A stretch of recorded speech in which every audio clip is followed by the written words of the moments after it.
Hello, this is live from the Falcor on the Mariana Back-arc. Dave Butterfield here from University of Washington on the Schmidt Ocean Institute research vessel Falcor with the ROV SuBastian back in the water after a couple days of technical problems. And we're at our final main target for this cruise, which is a new vent field that we're searching through to find hydrothermal vents at a spot that we came and mapped last year. They're down here somewhere. Our job today is to find them and explore and sample. How does it feel to be down there after a couple of days? Oh, it's great to be back in the water. Whoa! I'm moving. I thought the wall was moving, but it's only my chair. Okay, thank you. Yeah, it's great to be in the water after a couple days. Fixed one major problem, then got back and had another major problem, and was looking pretty grim for a while, but perseverance. We got it fixed, and now we're back in the water. So got a good chance of finding something new right now. So what are we looking out for on the screens now? Bill has set up our oxygen or ORP sensor display here. That'll tell us if we're getting into any hydrothermal water. We're looking for any signs of venting when we get on the seafloor. We've got some map targets here that we took from the bathymetry, some lumpy looking areas, some things that stick up above the seafloor and might possibly be sulfide chimneys, or they might just be rocks. But we're using those as potential targets that are in the right depth range for where the hydrothermal plume seems to be coming from. So still approaching the bottom, getting pretty close now. And this is a brand new site that no one's been to before. Yeah, what we know is from last year in the plume survey, we found some hydrothermal plume signature here that was pretty strong. Lots of particles and redox anomaly in the water. We think that strong particle signal means that there might be black smoker chimneys in this area. So that's what we're looking for here. Maybe similar to what we saw up at the 17 North site. Or, yeah, something completely new. Thanks to NOAA Ocean Exploration Program for some of the funding that got us out here, paying for the science portion of the project, and the Schmidt Ocean Institute for providing the ship and the ROV and all the people out here. It's a great partnership that goes back to last year and beyond.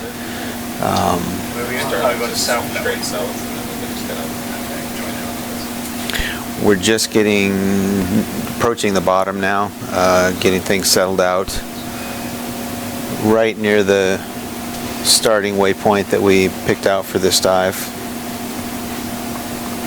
Staying outside the circle of death or circle of safety, depending on who you listen to. Beyond that radius that is a little too close to the ship. Keeping the tether under good control.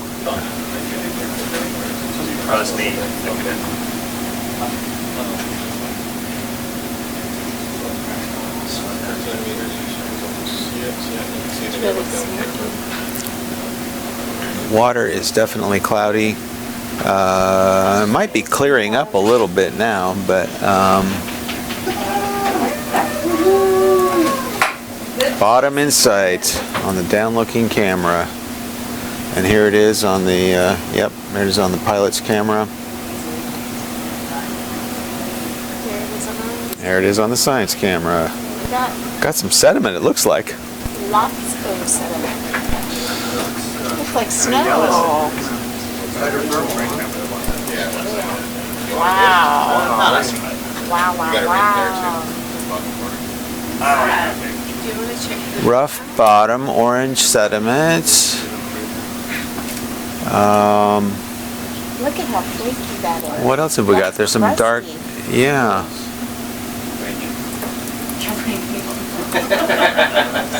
Red slides. Wow. It's pretty That's right. Slides inside of the room. We're gonna have pictures. interesting. All right. We only need to know. Well, there's some thick orange sediment in here. Yellow? Yellow. It's quite powdery. Frosting down. There's a lot of substation. Okay. I don't Oh, see and any. anemone though, right there. Yeah, there's an anemone. Is that the salt?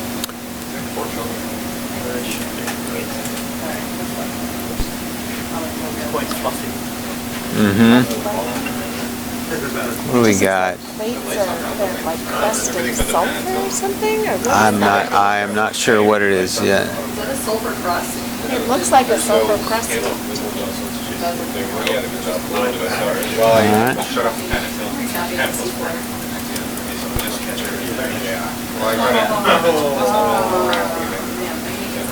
The water's quite clear. We're not getting any drops in the ORP I would not land on or pH. Yeah, the light looks good. No, like you said, no halo really. Oh, you're getting there. What'd you do? We moved a lot. Moved everything.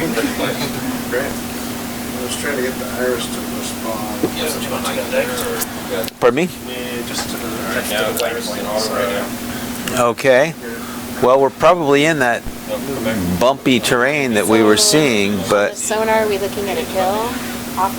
hill to the right. Yeah. see a little bit of Depth 3909. What was our target one drop? What was our Target depth waypoint target depth? 3938. Okay, so we're a bit above it.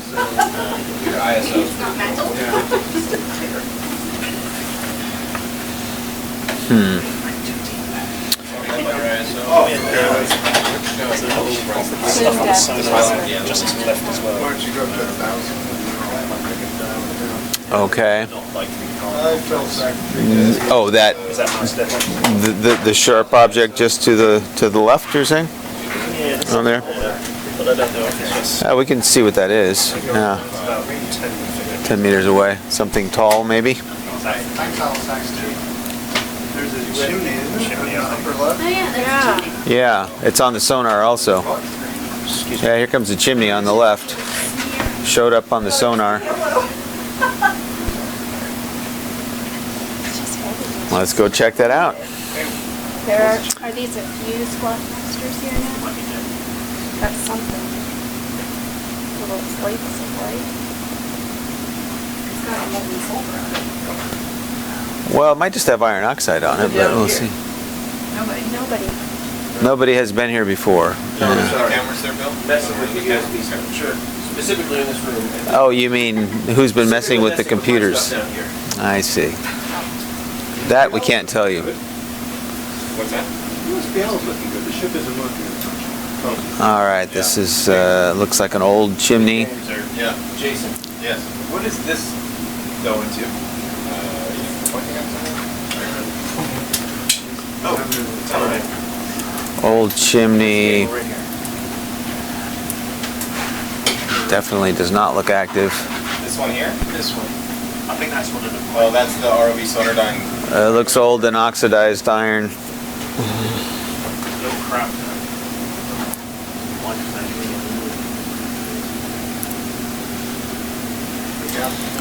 All right, we got any other nearby sonar targets other than the hillside? I don't think so, but Can increase the range a little bit here.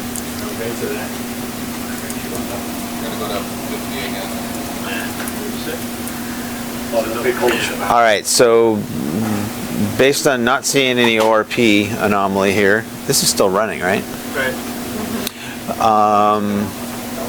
Nor any pH anomaly. I don't think we're into any kind of venting. Do you want to slide over to check out waypoint 1 there, or just just did- 20 meters, 30 No. meters off? Yeah, you can. Let's drive towards the ship for a little bit until you get near the circle of death, and then we'll turn back. That is a squat lobster or crab or something.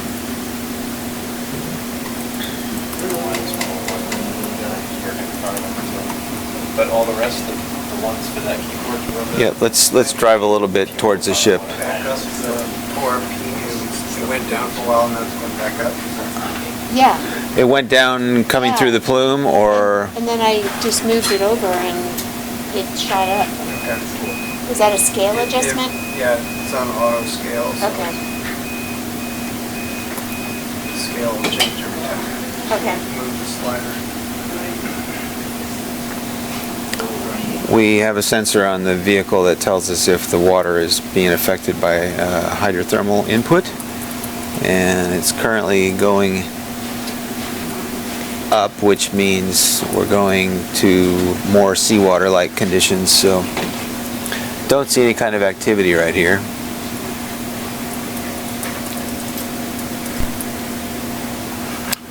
That's 50 You meters can- on the sonar, so Okay, you can go a little faster.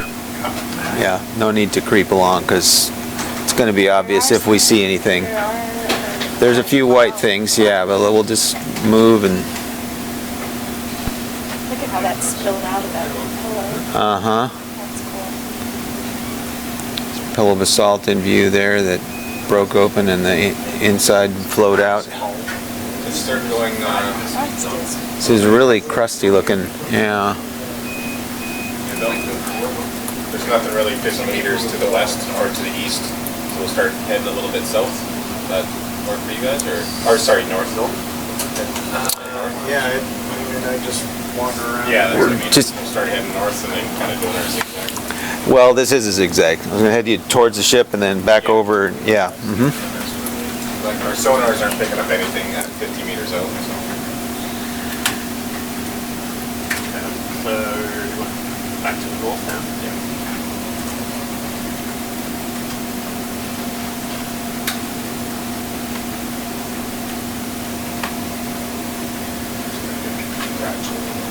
Spin around.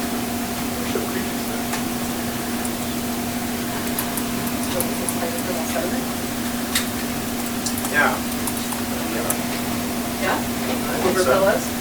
Yeah, I mean, it's, It's pro... Yeah, a little bit more to your left, but that might be the one we just. Yeah, might be. The spot lobster? that's,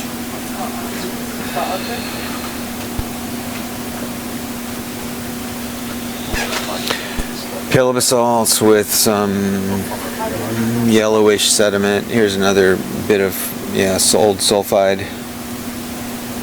yeah. Oxidized, not active.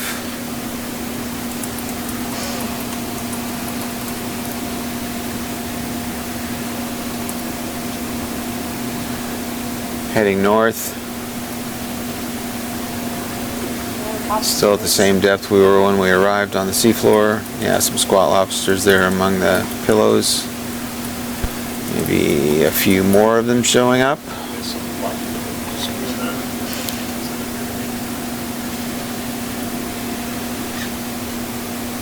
There's an anemone on the rock there. These are the kinds of animals that are sometimes on the edges of the vent fields. Looks like some more dead sulfide coming up.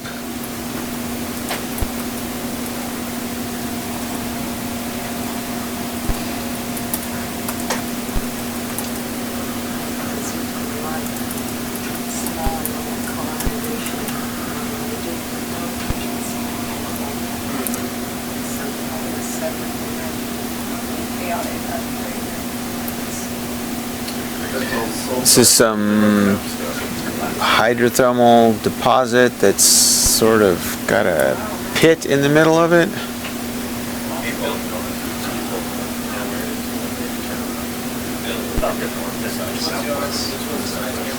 Very oxidized looking. Well, it's oxides now, yeah.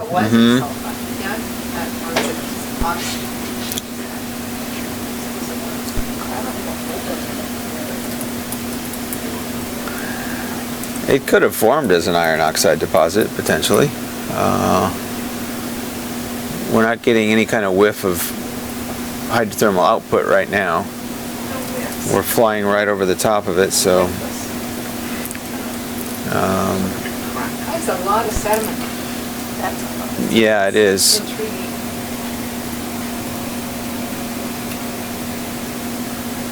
Anything on the sonar? Okay. Something might be in the distance there. Really clean tunnel edges. It's covered. So you could just go north another 30 meters, then kind of do a little Take a left. back down. Yeah. It's a reflection. Could probably zig left. Yeah. There's kind of that little one out west of the waypoint one. Over here? Yeah. Yeah, that's a pretty good sized object. That thing down there. Yeah, why don't you head for that?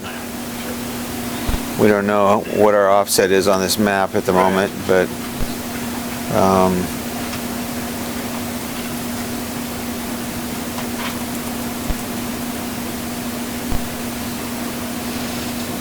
that looks big enough to show up on the sonar if we get close to it.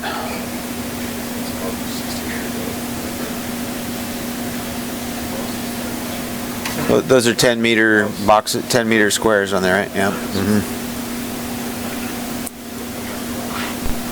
Remember, there could be a big offset. Yeah, right. We have no idea what the offset is yet. Right? 3910. So we have a map for this area that we're looking at, but since nobody's been on the seafloor here, we don't know how accurate it is. Really, I mean, above the bottom. Above the bottom? Oh, we're only about a meter. So 3910 is our depth. So 3911, yeah. You gonna find that contour there or something? Right at the top side.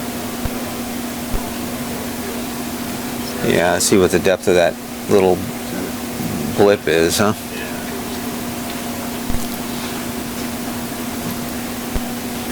So Andra has our GIS map on a computer here, and the advantage of that is that you can look up the depth of targets.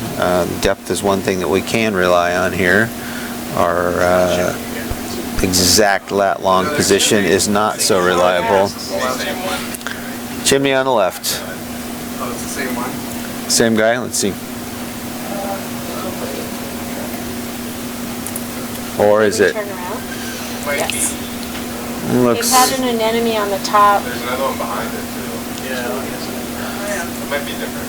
It's 20 meters away.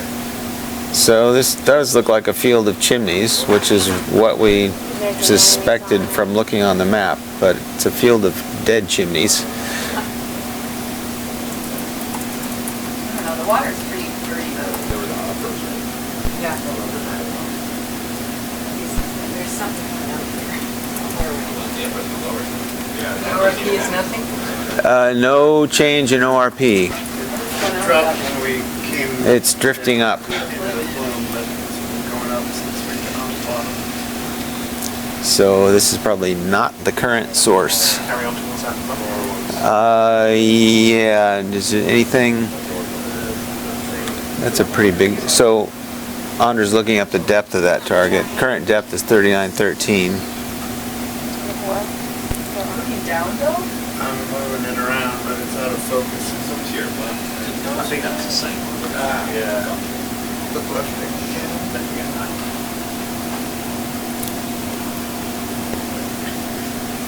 Bigger mound there. Yeah. I think that's different. There's Yeah. something here that's big enough to show up as a map target that's almost 10 meters.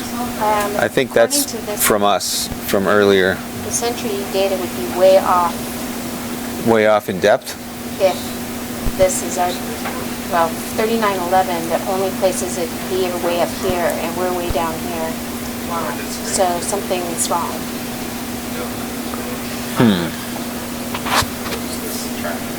Sure. What is the depth of waypoint 1? Or is it really 39? Oh, hang on a second. 39. Actually, you're not having an issue with the offsets not being put into the Hang on a little more. What are you saying, Leighton? Last year, did you have an issue that the offsets were not transferred to the 3930. hedge with your dose? It's all deep here. Right? There's no, Something down here around there. anyways, can't help you right now. Okay. It's 15 meters at least deeper than anywhere near I think here. that one's my bad. That target is. Right. We're shallower. Yeah. Or turn east Right, or but to I the drew west. another contour for this depth. It's way up to the north, so Huh. I could try again, but All right. he's logging, so. Do you want to look at this anymore, or should we continue to the... No, trying to get an idea where we really are on the map. Our depth doesn't match the underlying map. This should be 20 meters deeper than we actually are sitting right now. We're a bit offset. Well, is the top of the first hill Not that I can know. like where the ship is? Is that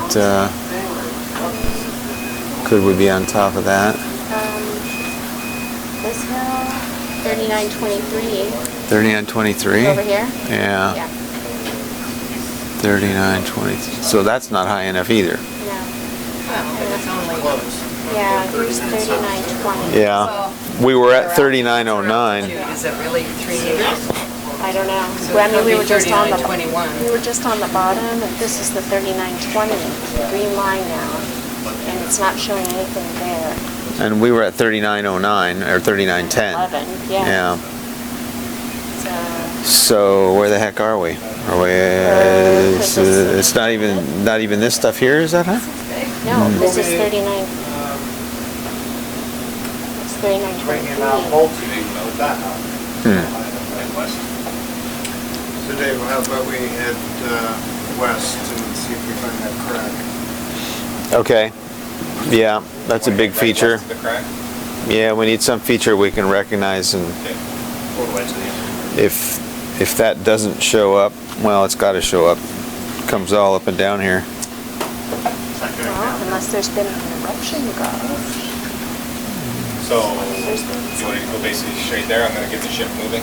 Yeah, and then from there we'll go north. And then Yeah. go. Meters west and then up.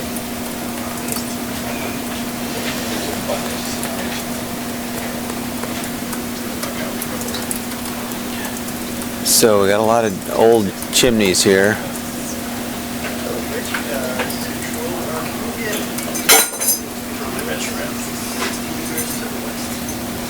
I think those are the ones we came down on. Yeah.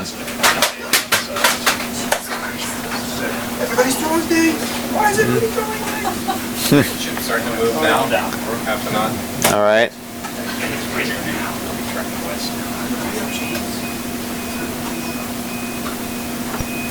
I think that lump on the side of that might be that thing there. What lump on the sonar? But this is the... There's a few chimneys there. Yeah. Let's have a look at them, but they all look old. Look at that. This must have been rather nice when it was venting. Very oasis.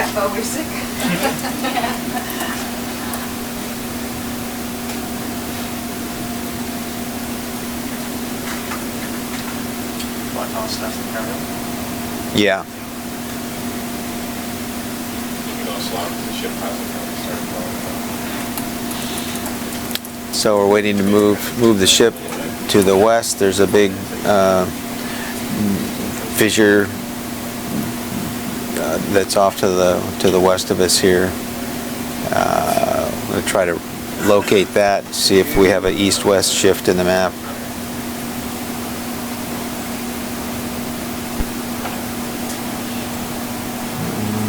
My camera's out of focus.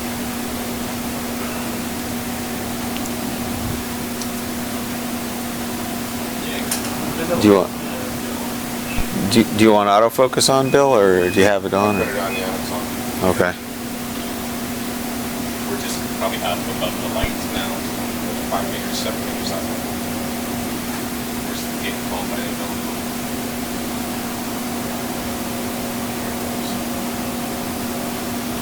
Okay, ship is moving. Takes a while for 4 kilometers of cable to catch up.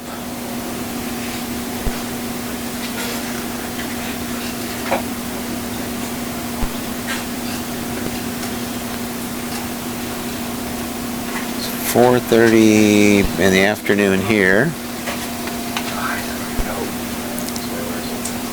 which I think means it's about 10:30 on the west coast of the U.S. That's full down. It's full down, yeah. But, that's just chippier than I did it. It's full down.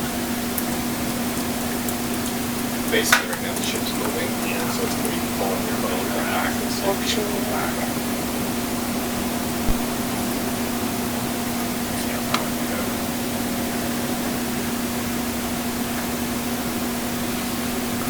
Fish in the water.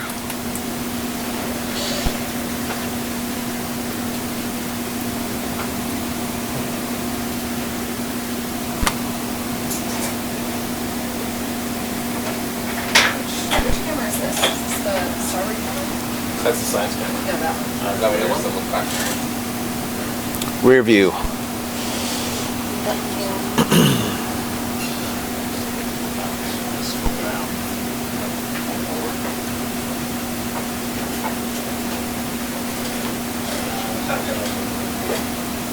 Something off to sonar. There's more dead things.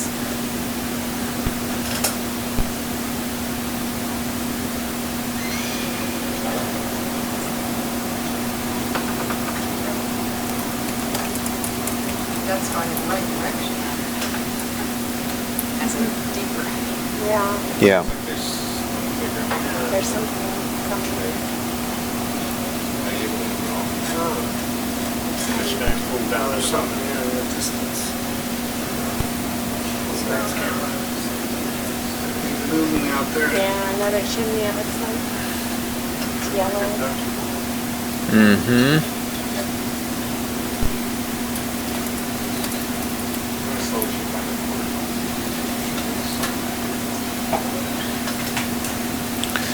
Lots of hydrothermal features here, old ones.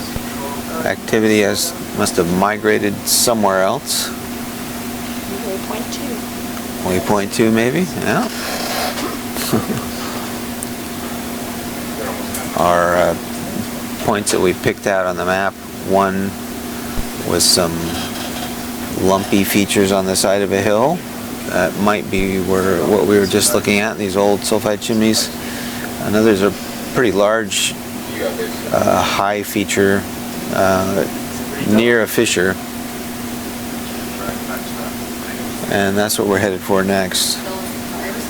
First we're trying to get some kind of landmark on the seafloor to make sure we don't have an offset in our map.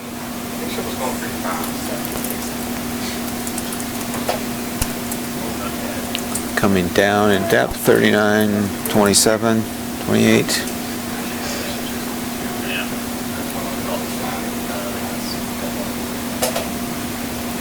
Some kind of big target out there on the right, huh?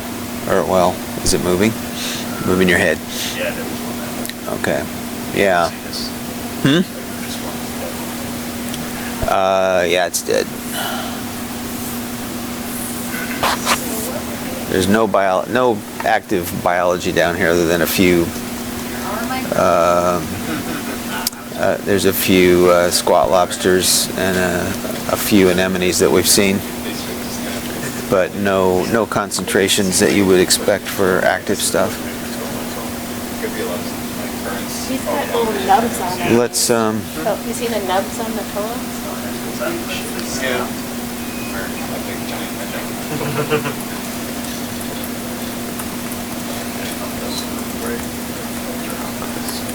yeah, something big right in front of us, huh?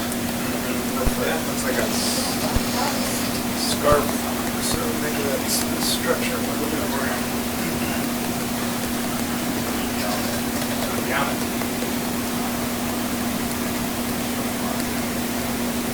There's a shaft behind that. 10, 20, 30, 40, 50, 60. Okay. So, I mean, if it is that large thing, then we're about 60, 70 meters offset north-south. Okay, what do we got here? Pillow mound?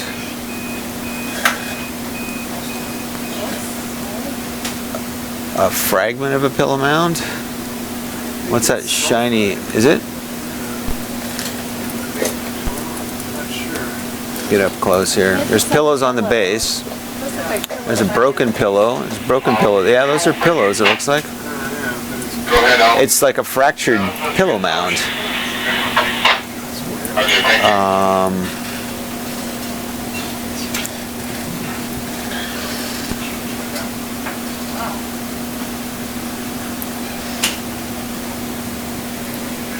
What's the depth here? 3937.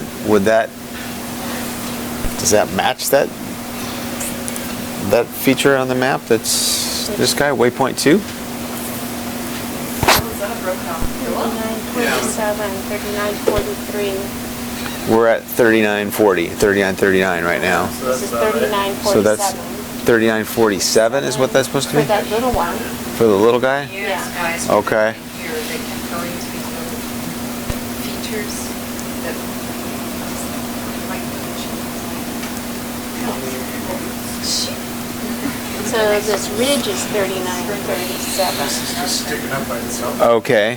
So we could be on part of the ridge. We may have missed that. 47. Maybe we should. This little thing here is 3937. Okay. That doesn't look big enough to be that. What's the depth down in here? This one is 3945, the high point here.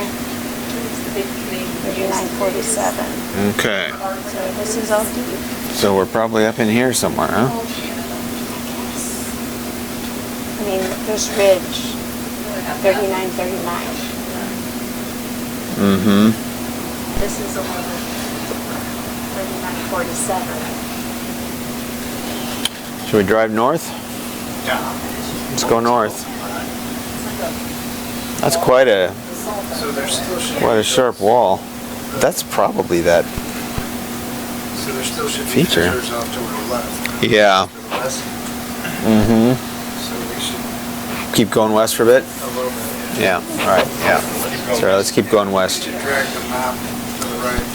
Yeah, and that we're probably not really in that location on the map, but 1, 2, 3, 4. So if we're up 40, yeah. then you're at the right depth. Okay. So we're offset 40 meters south, maybe. Maybe. The closest depth I can get to. Yeah. It's the best offer right now. Yeah, my best offer right now. To the west, yeah. Yeah. Let's go to the west. What do we got in front of us?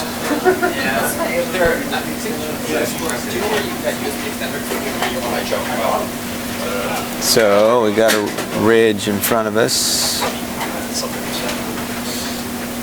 you think it's underlay? I think there's an offset. We're trying to figure out what it is. Yeah. Yep. There's a fissure. See if anything's coming out of this. Any ORP signal there?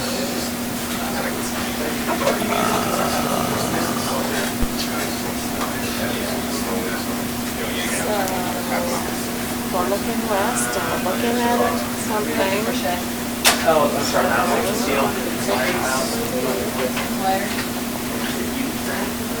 Okay. Yeah.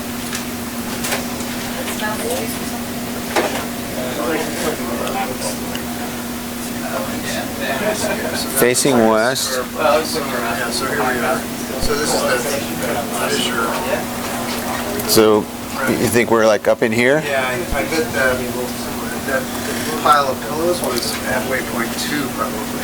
It could have been. It looks like it. And then now we're up against the scarp. Yeah. Yep. Yeah, so that looks about right. So we're. So we're about. Can we move that map, or can we What would you like to do? we just I can make another one. make a mental adjustment that we're Talking about the offset. so we're like 50 or 60 meters south on the map of where we actually are. Right. All right. So then, The CTV, I mean, the value, you were getting stuff up really higher than you could possibly be to locate for the map, right? Yeah.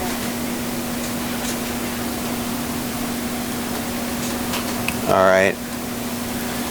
So it was up. Well, we probably want to drive north and drag that map down a bit so we can see what the next waypoints are on there. Okay. Yeah, there's one off to the left. So we are probably like somewhere in here.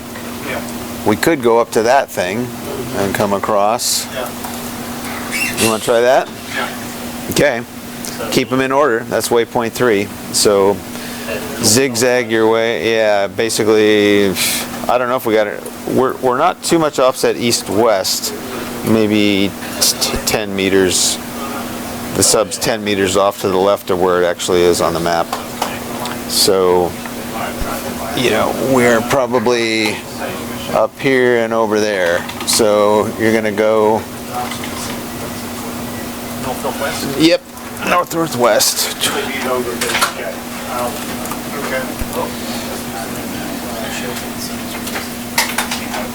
Still nothing on the ORP. Haven't seen any sign of any venting. Scroll it to the right. Click on it. Click on here. Oh yeah, okay. Are we going to want to be doing north and back to east toward waypoint 2? Yes, I won't move the ship anymore. towards waypoint 4 and 5 actually once we get up there. We probably already ran over waypoint 2. Coming else? So the map's way out. The map's about 50 meters south of, or well, ROV position is 50 meters south of where we are on the map. Yeah, but Roger, thank you. Okay, more pillow lava ridge coming up to 3927.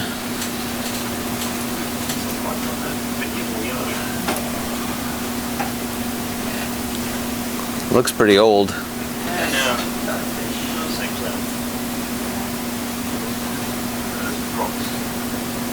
Broken off, fractured pillow surfaces, lots of sediments.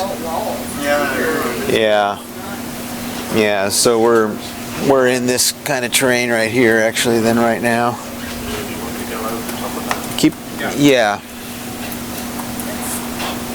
keep that general north-northwest heading.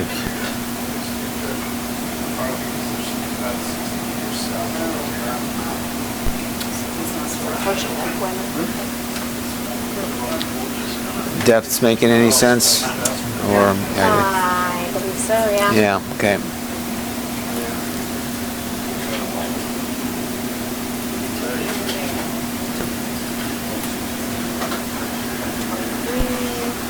This is all high, that ridge. Too high? No. Oh, It makes sense. It's yeah, not- okay. 39, yeah, we're 3920 now, so we climbing up that thing? Yeah, it gets, 3922, yeah, that makes sense. Good. wow, look at this. That's, yeah.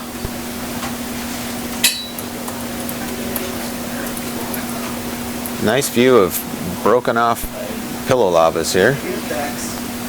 Rusty looking. No, there's a hollow one. Yeah. Hollow one with some sediment in it. Zooming in there.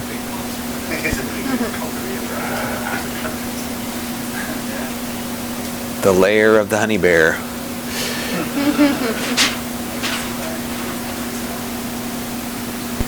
The honey bear is safely secured to Neptune's trident up on the top deck.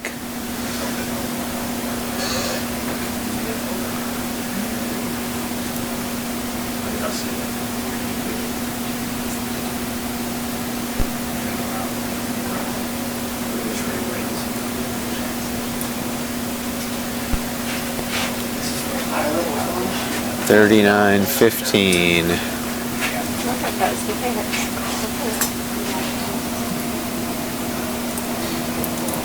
We took a little jump there, huh?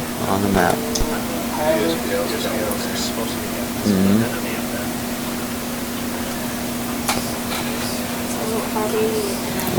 We're heading northwest, northwest, trying to get up towards waypoint 3. Really? Yeah, trying to. Okay. That's what there was a little jump over, but there's Seems more interesting. Sam. Well, we'll probably go back that way. We're going to go up to 3. I really saw, what we saw was not big enough to make both of those humps, do you think? Almost looks like Probably Do you think not. those chimneys that we saw are not big enough to make those, That hump was the first pillow you think? thing we saw. It's probably a pillow ridge, yeah. Dongle from that wireless one, what's it called? The big can? Yes, or something like that. So,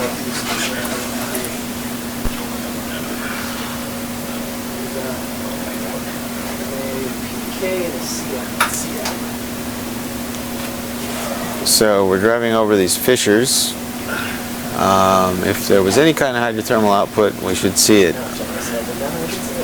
And we're not getting anything.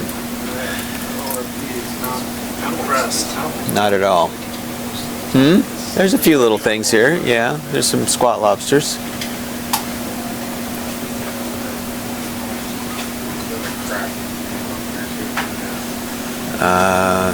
The background pH also 7.36 is what we're getting here. So if it drops down to 7.2 something, then that's a signal. But,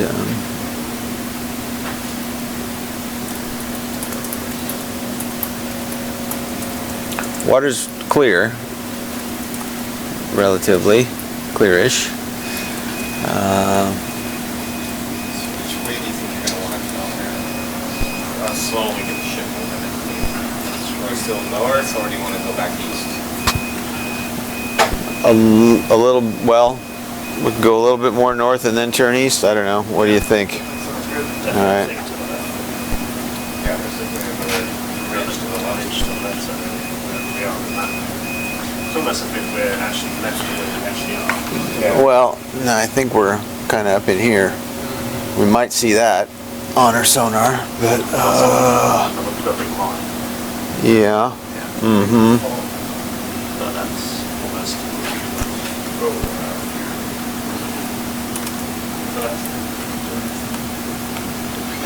Just to the left? How far is that? What's your scale there now on your sonar? 20 meters? 40 meters, yeah. So I think Okay. We're like looking at it straight there.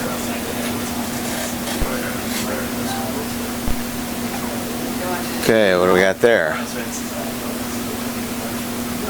More pillows. Yeah. It's a bit jittery.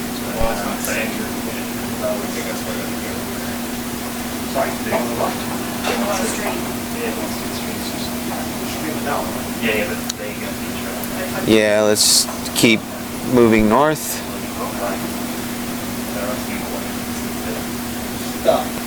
New rents, political rents that no one's seen. Things to get you really excited. Yes, say that. That lobster.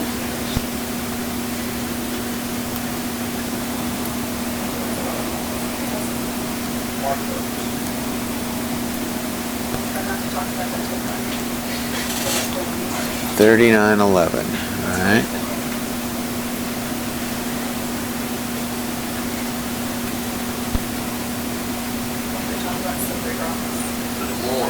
left. I might get the Yeah. up to north. We could turn east. It's up to you guys. We're getting a quarter ways from Why don't we turn back east towards the ship and run that way for a bit?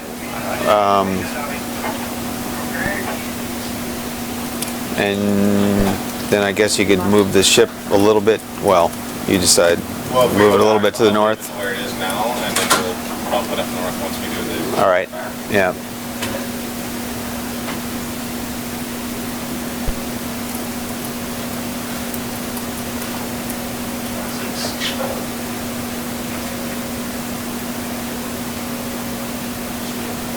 This place has certainly seen a lot of hydrothermal output. There's thick sediment everywhere.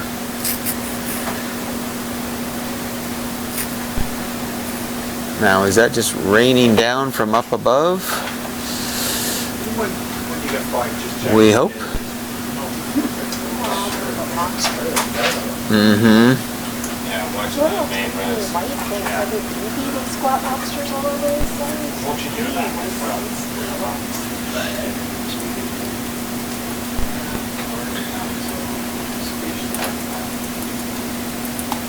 Ground is very fractured, faulted. Actually, seems stable. Yeah, the main resin.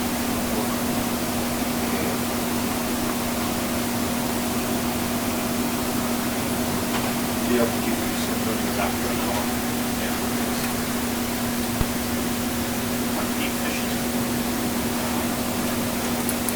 Yeah. Mm-hmm.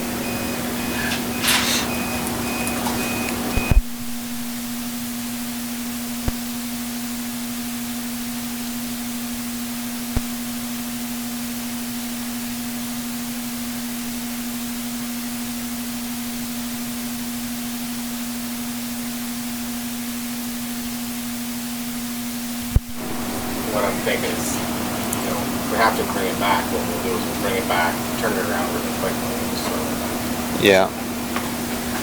Refill the comp and go again. Okay. Well, we'll see how far we get before that happens. I'll leave everything back to the moment, so we just. All right, so we're coming off of a cliff here, coming off of a fault scarp. There's some targets in the distance. Could be.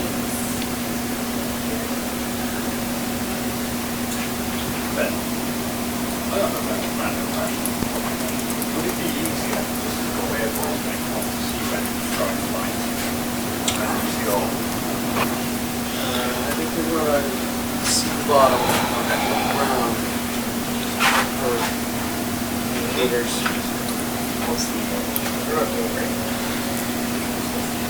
These waypoints, there's quite a lot of stuff there. Yeah, so we are probably up in here now. Coming over this, probably just dropping off of that. I've seen those little ridges on the top, right? Mhm. Vectors. So we're 3908, What are we, 3908? 3908 right now, and we just came over the edge of the scarp. And then there's two here. 3921. Is it up here? This blue line's 3908. That's 3908? Yeah, but look how we're high. Yeah, yeah. 3929. There's a higher there.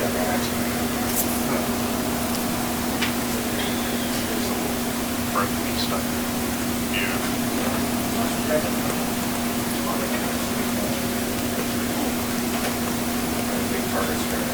I mean, if we're offset in this area, 3914.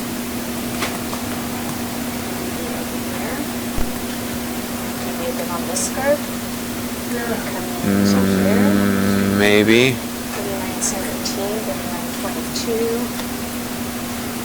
Good view. So we might have been up at waypoint 3 and coming down over that. It might have been up here, coming in. We're coming down here now. It's much higher. Yeah. up You suppose there. so we just dove off of that, you think? That's Yeah. what it looks like at this depth. Yeah. Well, we're following our proposed dive track then, because we're headed towards So- waypoint 4 now. We could be in here. Yeah. So if that's true, there should be another step down. Right. Yeah. Mm-hmm.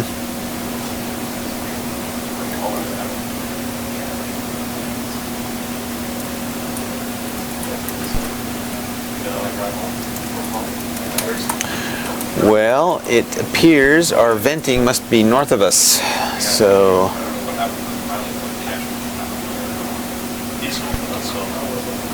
the venting is probably north of us, yeah. Mm-hmm. Man, that was a big offset. Yeah, it's a pretty big offset. 60, 70, plus another 30 east-west. 30 east-west? Okay. Yeah. Yeah, unless we haven't come over Yeah. next. Right. What do we got coming up? No, I don't.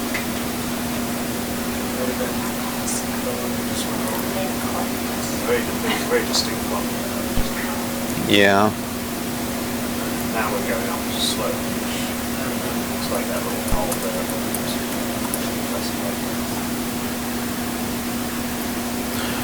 What's the Nothing on that. what's the summit? 38. So this is this 3894 the summit on this thing here? Way over there. Is that what that indicates? 3892. Yeah. that's Okay. right. All right. Yeah. Well, 39. we could go all the way over there. What do you think? You want to see if we get to the summit of this hill? I don't know if it's worth going there or not. Check. We could check the.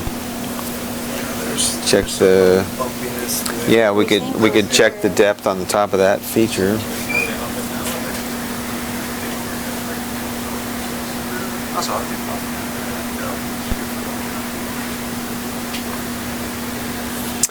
I mean, there's no whiff of anything over here. Right. So, might as well go that way before we keep going north.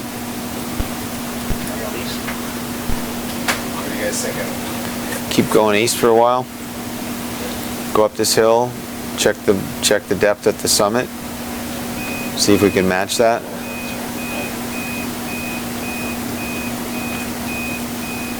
Because we're probably on this side of it. Yeah. Or are we below it? Okay. Where do you suppose we are? Could we just coming up this part or Have us in here, I think. jumping off of here? Might be down there. I think we're in here. 3916. 3927. Well, that says 3916 in here. That is up here, Okay. right? Well, keep going east and up the hill. We'll see what happens. I see yellow stuff in there. We're more or less flat right now, huh?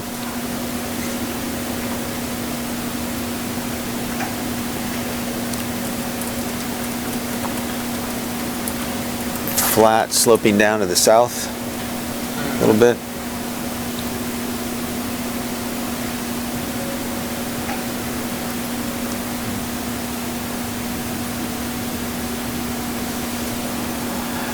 I mean, I think we just keep covering ground until we hit something. Yeah.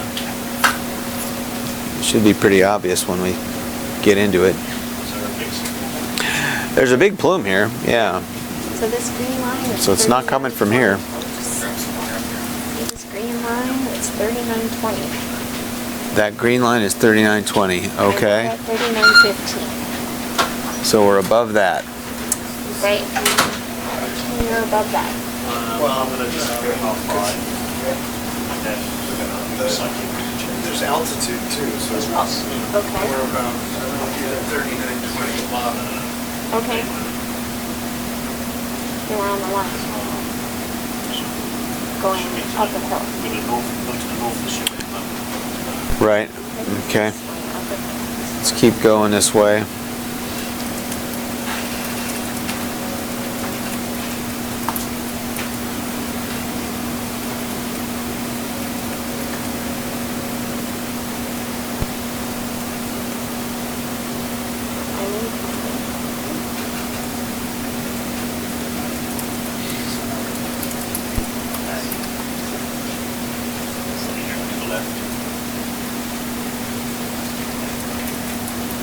Looks like another old chimney.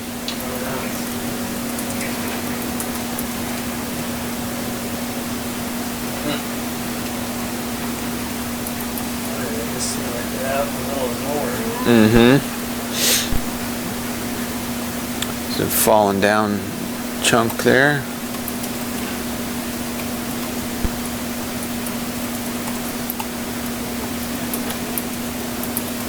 Rotten stump of a chimney.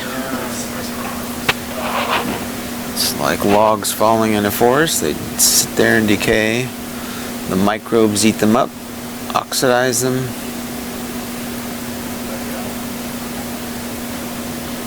Pretty soon all you got left is a pile of rust. Can the screen over? You want to get... Oh, you want to move the map? Yeah. Oh yeah. Can we slide the map left? There we go. Jason, back. Go ahead. Where are you?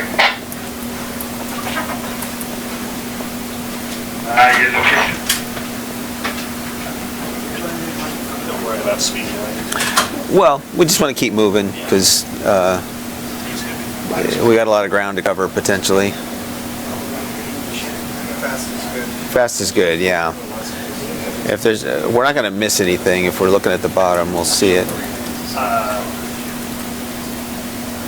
Should be good. I don't think it should be moving. You might want to move it to the east. If we're going to carry on to this direction.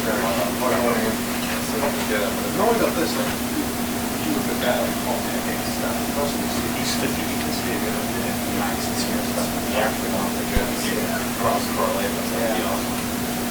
3908.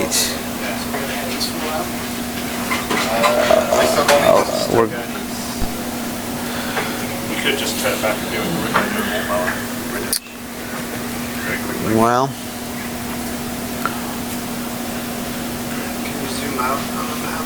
Yep.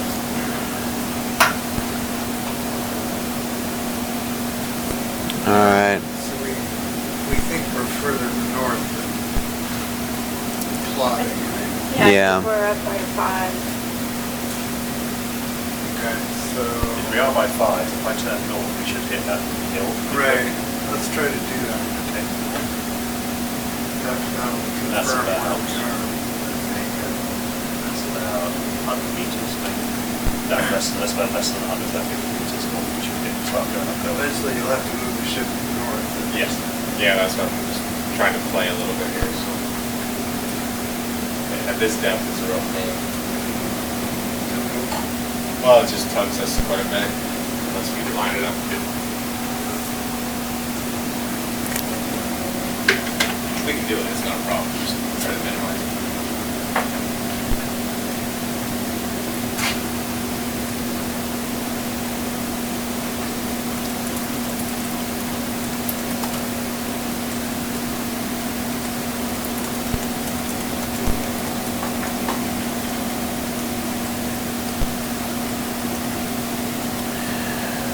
Doing a back and forth pattern here.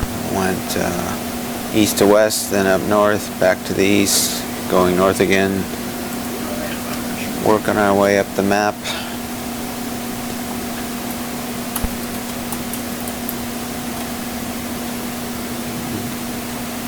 I'm climbing up a slope of pillow basalts right now.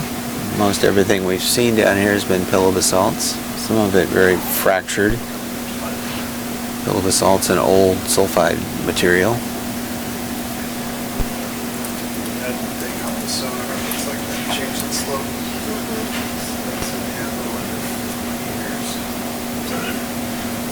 at waypoint 5. Basically, yeah. Alright, see that, Andrew? Mm-hmm. So,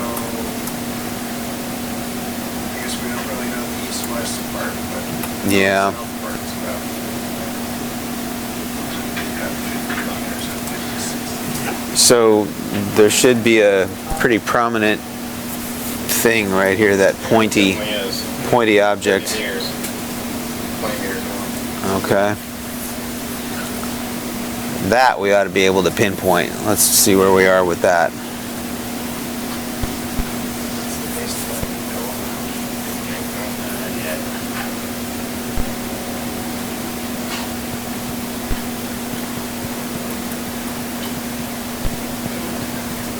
So probably in a pile of erupted pillows, you think? On that big yellow thing, yeah. Near waypoint 5? Yeah, just off of, yeah.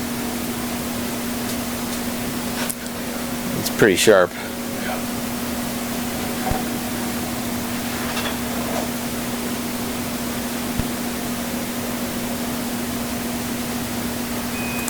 Wanna go up it, or- Let's get right on it and then write down what our actual offset seems to be. Why are we seem to be closer in the north-south than we thought we were if this is that object. It's around that slope, so that's 10. 30, 40, 60 meters. Gonna blow the map up a little. But I was guessing we might be 30 this way, so then you're up here. Uh-huh. Right? Oh, yeah, right. That's Okay. 60 meters away. Cool for Roseland.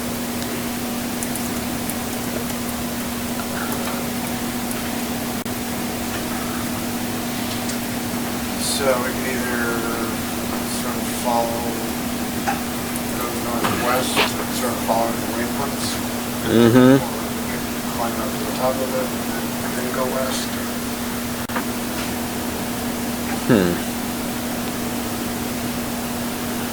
That's funny because we thought we had a much bigger north-south offset. Now we seem to be sitting almost on Yeah. only 20 meters away from that thing. No, it's like 60.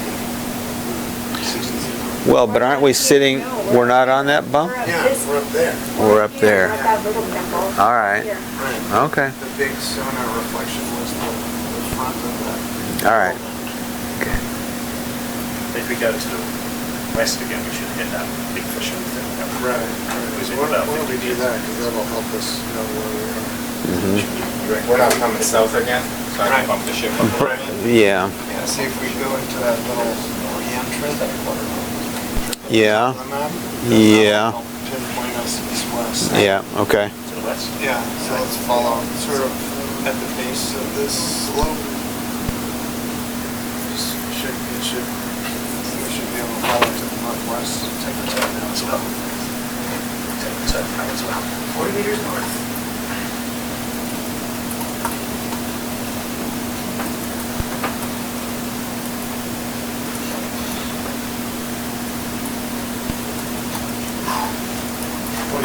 That? Yep. Okay. Yep. The scroll thing on the lower. Yeah. Really scroll. No, just this thing. Steadily climbing. Not there yet. That means no hydrothermal stuff yet. At all. We'll know it when we get there. How close of proximity do you measure something? You start getting things as soon as you're on the edge of any kind of Like 30 output. meters, Well, I mean, if there's any kind of really, even low temperature output, you'll see it. So, But yeah. there was more life when initially got life, wasn't Yeah, but not much. there? Yeah. But there was no. Nothing active there. There was no, I mean, it was kind of like this. A few squat lobsters here and there. There's something. There's a bit more.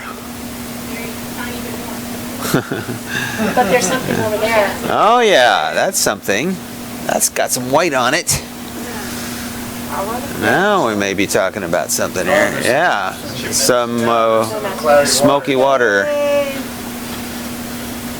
The eyeballs win. The ORP was lagging behind.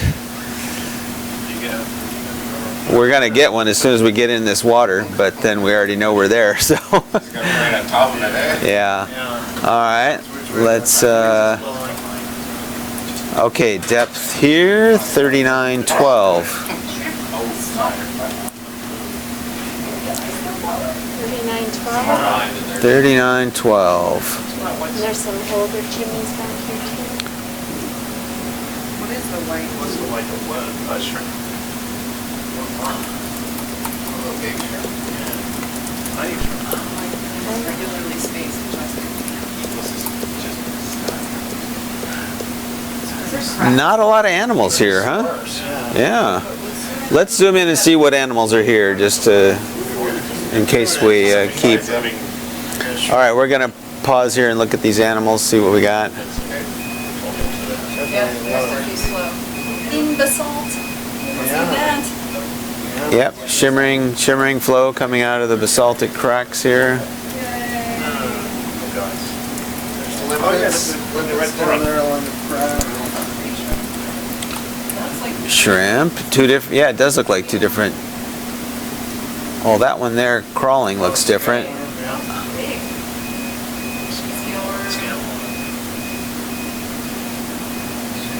So we see shrimp, possibly two different species, some scale worms. There's a pretty good sized crab down there. What kind of crab is that? It's a white crab, yeah. The famous white crab. A white crab with claws. Yeah. Snowblower. Well. It's microbial sulfur. Oxidized sulfide. Microbial goo coming out of the seafloor.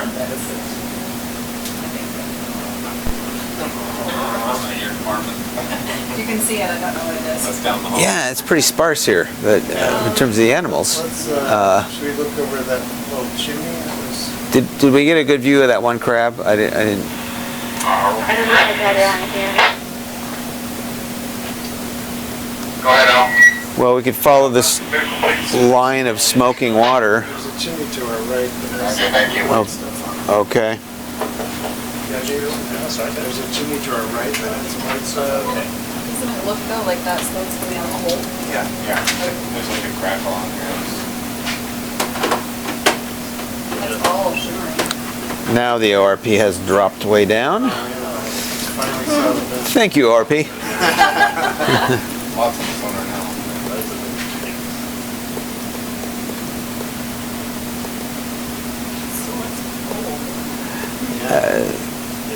The ORP has the advantage that it will tell you things that you can't see, but in this case, you could see it quite easily. Yeah. There's hot water in there. Yeah.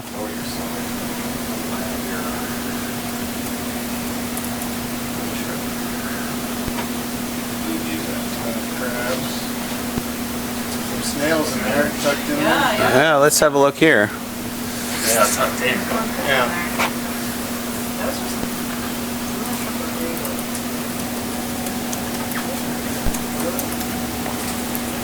Why don't we get right a perch on that rock and have a good look at this thing?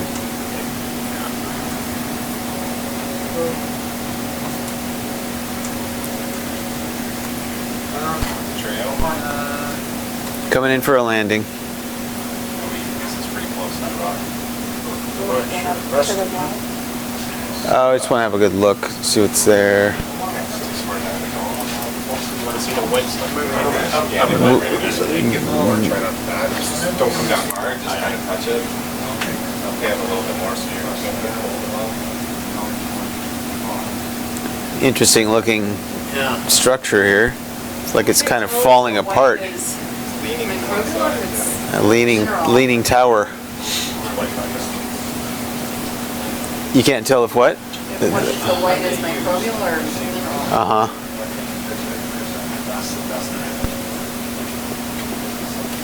So we came across this pretty quick. think we're way up here. Oh, yeah. Yeah. This over here is Up in the 39. gully? This right over here is 39, about these depths. Okay.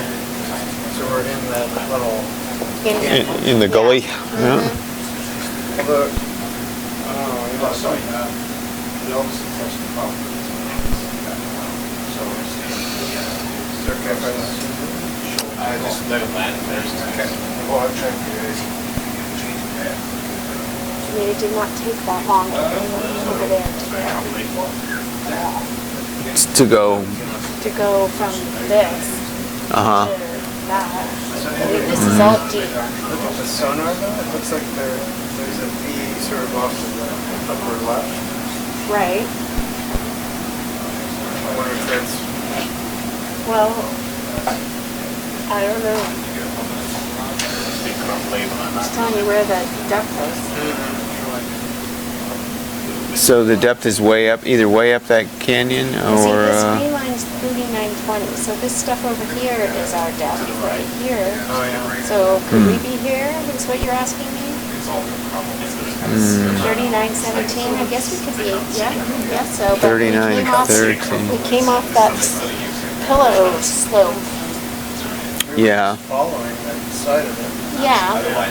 So, We sort of went west. Yeah, not north. yeah, so I think it was up way up here. I mean, that's not that far, let me measure. Okay, so, geez, we're following that. That was only 17 meters. Mm-hmm. All right, it's all yours. I wonder if the depths are wrong on the central map. I don't know if there. They haven't been on the other ones so much, right? Okay, we're zooming in to have a look at these animals and see what's here. We could do a, could do a fluid sample. That's good. I mean, if it's. Looks like good venting for diffuse stuff. We haven't seen a lot of areas like this. Do you think we pump down the ISO to 1,000? There's another chimney behind it too. Let's zoom on the crab there to see what kind of crab we got. Yeah. Snails. Look at the snails first, yeah. All right. On a frame grab, you gotta stop. Okay. We'll do a frame grab. No zooming, no moving. Okay. Oh, stop. No, I got it. Oh, you got it? Okay. They're like Are you able to reach? little porches that they have. Oh yeah. The crab he zoomed into, I think he was off upper left. Do you want to do a temperature, Dave? We can do a temperature probe. Yeah, we can do a temperature. You mean with the ROV probe? I don't know which one. This is the left side that we're looking at now. The crab's hiding behind that Yeah. rock there. This is claw. All right, we can't see him from here. Let's, all right, so can we zoom back again and see what's left and right of us? There's the crab. All right. We're pretty far away. You're probably too far out to do any probing, right? Yeah, I mean, we could try and land closer. It's going to disrupt that whole area because it's quite crumbly. Yeah. So if we get up and land on that, it's probably going to try. We can lateral a little What? bit. What is our time? What's going on with the column? It's not great, but it's sometimes the longer we sample it, the more better it might be. The less they move, you mean? Yeah. I mean, Well, we can get some samples early and, get some of that out of the way. If it's a good spot to sample, I it's a wouldn't good hold spot off. to sample personally, but I don't know the temperature, so. Well, it's good for diffuse stuff. It looks so. Why don't we? All right, we should probably try to get in position for HFS then. All right, and I'll see if Rena wants to suction anything. So you're looking for that That upper left Yeah. patch, yeah. come up and lateral forward a little bit. Actually, even when it turns it forward. So your right arm is swinging. Yeah. So I'm gonna have to land on that stuff.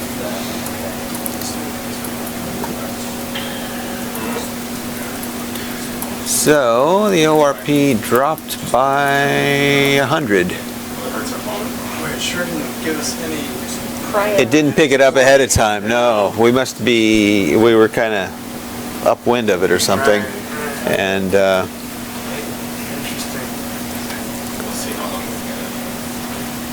so currents are definitely not going to the west, or other we would have seen it before, The south. or to the south. Yeah, you're right. Since we came from the east, we got that trend. Mm, According to now, we were driving west. oh, that's true. That's true, we were driving west when we found it. Alright. So currents must be going north and maybe west.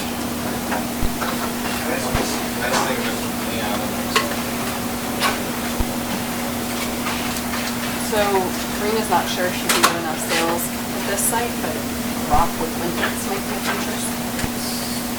Okay. So maybe let's.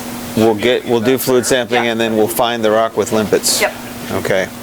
I can And see the we'll- next chimney behind us. Yeah. Maybe there's more snails there, or maybe just look around a little bit more. Okay. Enough snails at this particular site. Yeah. Right, so she talked about getting a rock with limpets. You- We're setting up for that. You want to do LVB? I mean, let's see what the temperature is, but. Okay. Why wait, you know? Yeah, exactly. I mean, some of those cracks look good too, in all honesty. Yeah. Yeah, yeah. Are you happy there? Alright. Turn the, actually the uppers on. Upper six sensors, or your app, or your pen. So, Are you using science to cam? me, the most Yeah, we are. was this slope. Right. So I think we might even be over here because this is what track. We were going along the base of it. So I think we could be here, and then that sonar was showing us this thing. I think we But the Oh, slope- they're using it, yeah. Okay. the slope There's a is message going on the biobox lid. Yeah, first the slope is Ah. at us. There's another one further down that I want to show. we were down here looking north. When we were at the base of it, yeah. So Yeah, but then we're we somewhere. turned, but the slope was up to the sides. Right, so we were driving along it.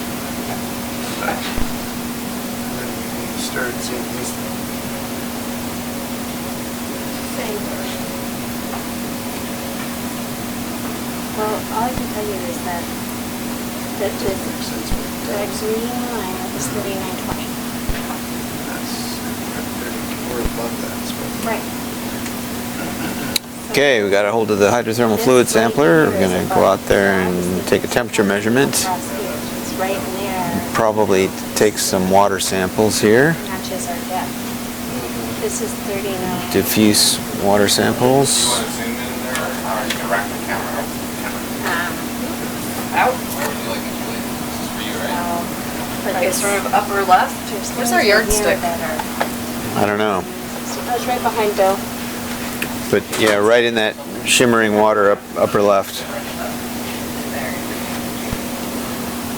Hey, where's the pointer? Oh, there's the pointer stick. Right, it looks like, you know, So lots of Near the crab, coming up to the crab there. Just Now, you see, yeah, you see the sulfide worm there? I'm supposed to do something. That would be Okay, a so- long Are we getting a temperature first? Yes? Temperature measurements, yep. so it's not looking where you're. Just sure you. Down left. These are sulfide worms. So Yeah. That's the whole worm. Mm-hmm. Yes. Yes.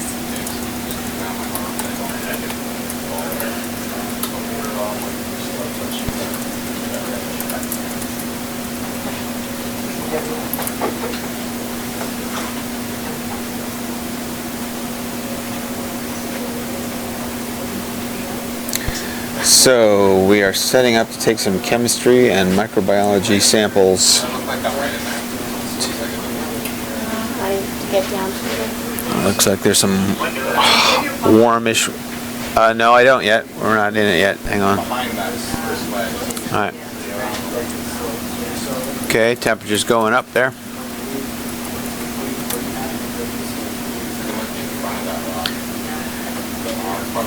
We're getting 8 degrees, 10.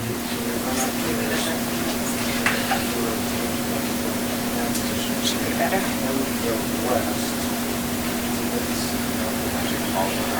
12 and a half.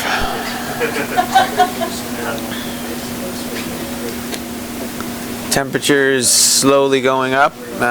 Stopped. 12 and a half. I would look around a bit. Yeah. Right there. Those are sulfide worms. What?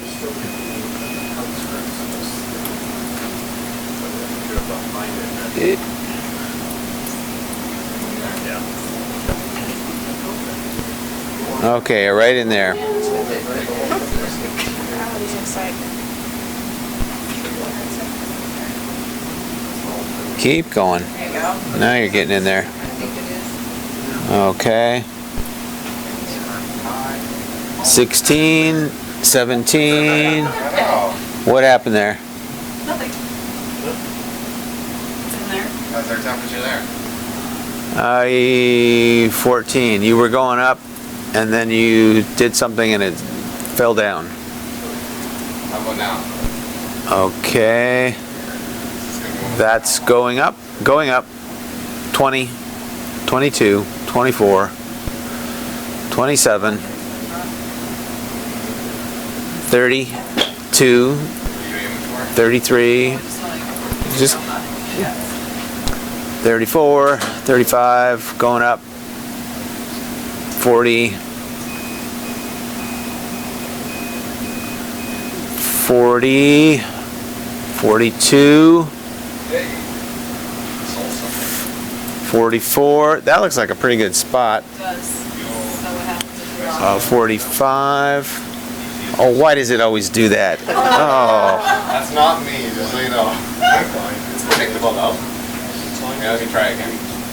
I'll go a little higher.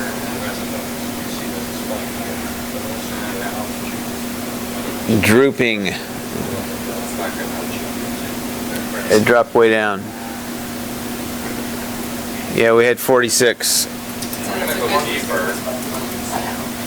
Stay in one space. Stay in one spot. 40, 39, 37, 34, going down. Can't see a thing. Goldilocks zone, my friends. 20. Going up. 40, 39, 39, 40, 40, 41, 41, I see the line. 42. I mean, that's good if you can get it to stay there.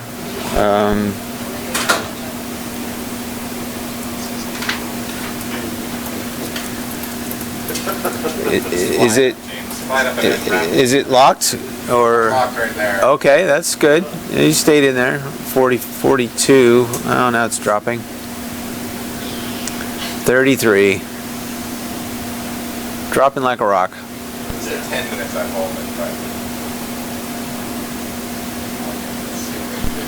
but 26. Crab's techno.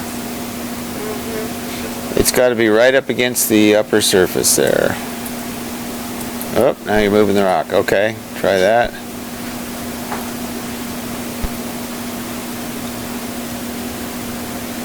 45. Did you lock that one? Yep. Okay, maybe that'll work. Let's see what we got. No, it's going down.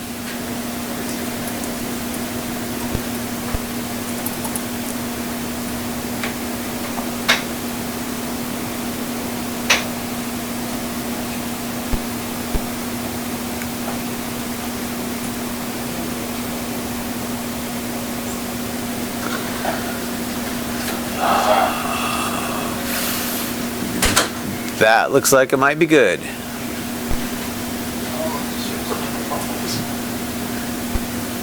Still good? Yeah. Is it just slowly falling, or what's it? Is your arm drooping? Shift, well, not shift the vehicle, like I was pushing up on the rocks so that it Yeah. kind of come down the right spot, but the vehicle might just be settling. Did it drop too much? Might be all right. It's hovering around 40. Good enough for me. All right, let's do it. Do you want me to do it while you eat, Dave, and then? Let's see if things are working here. Okay.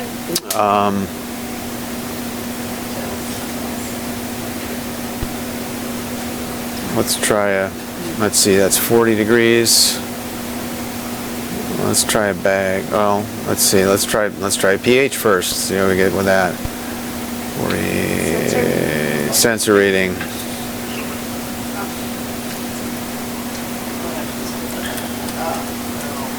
I'm nervous. Yeah.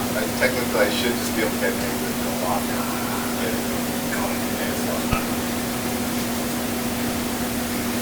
Next time, we'll have all that fixed.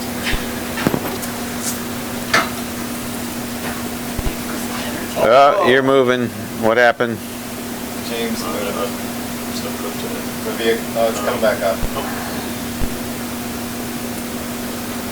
Vehicle shifted. How is it? 35. Like 40, don't you? 40 would be good. Oh, come on, you damn thing. Where are you? 12.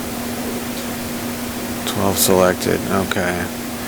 Let's see what we got here. Sensors on. Alright. Okay. pH dropping. Let's see what we got here.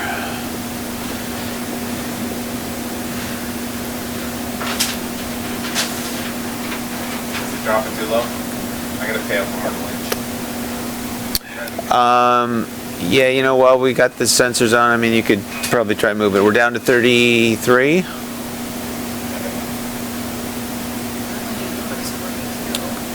35, 36, Still going up? Okay, I'm gonna. Yeah, show a girl the riches and she won't take it. 37. My standards.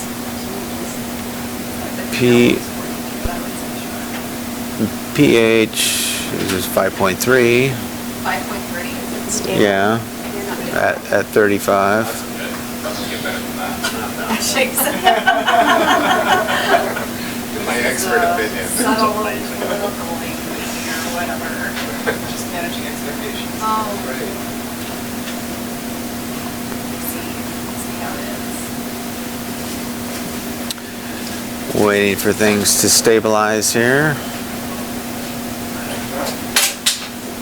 Sorry. How's supper, Russ? Cheese. Really? Actually, sorry, it's supposed to have said that.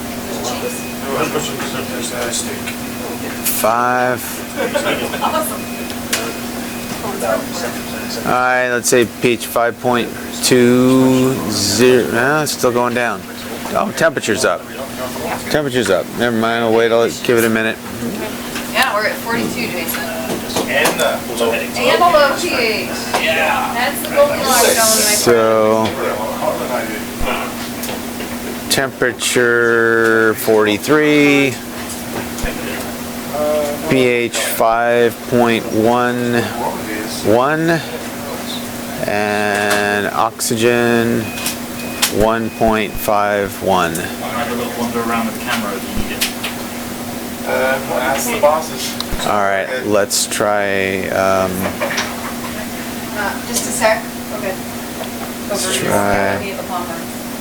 Hold on. Let's try a bag. It's complimentary. And I actually want to look at your plane, but I'm just trying to Turn that off. just do that. What did you say we get? Oh, yeah. Unfiltered bags. Unfiltered bag 16, yes.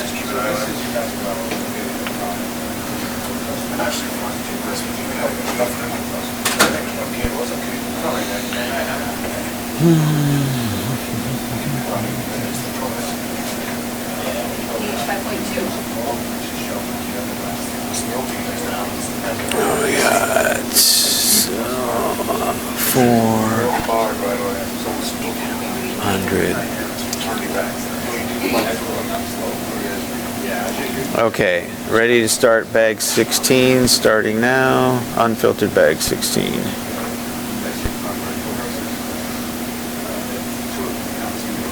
Pump on.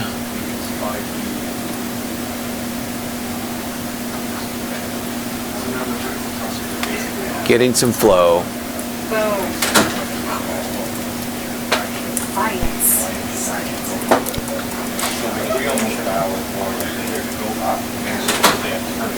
Doesn't take much, but actually it's not a lot.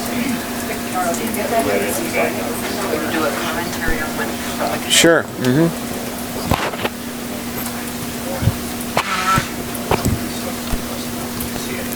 Oh Lord. Can you just move that mouse and go over? What have we got? Okay, that's great. Good. So we're just taking a look, a wander with the HD camera as Dave does some water sampling, and we're looking at Coracaris shrimp. You can see them grazing on the microbial mats here. So they're just, and the red tops on the shrimp are developing gonads. We can see just a couple of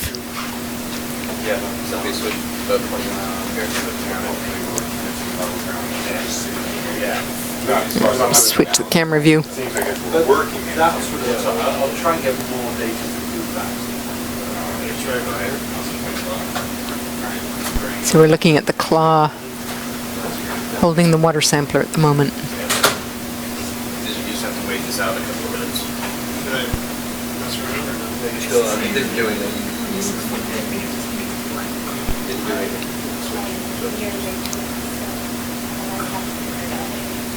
Okay. Oh! Oh, oh, oh. Nope, you gotta wait this out.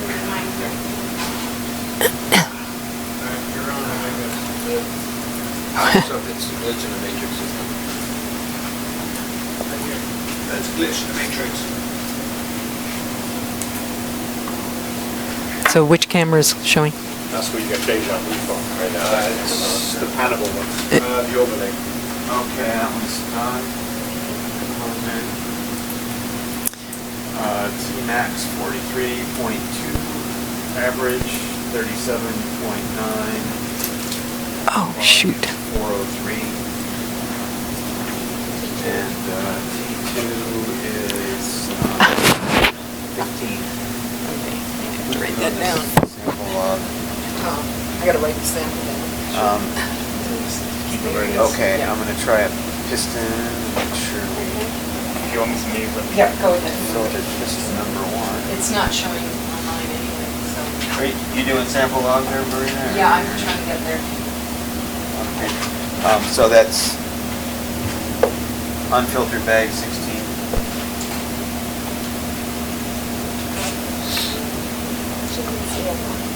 Okay. Good. All right.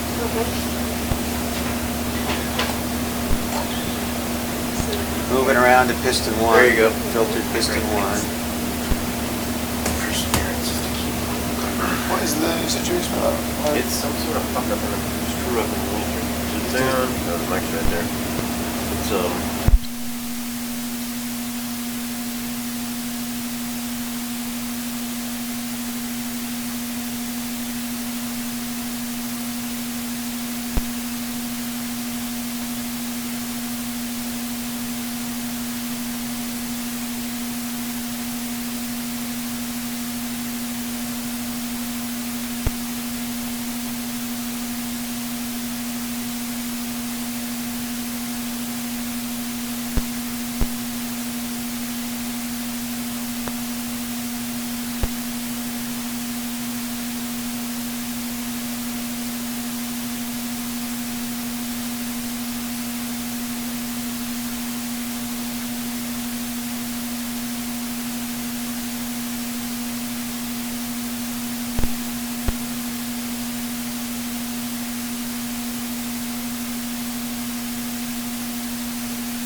got edited as usual.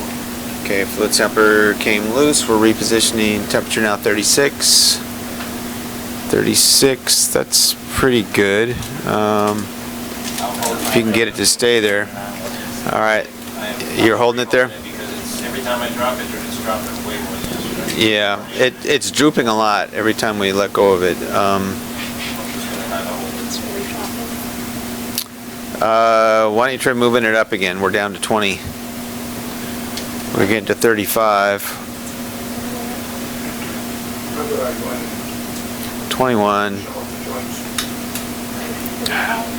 Come down to the left. Down to the left, okay? Okay, if I move the side scan? Yeah, I'm using it right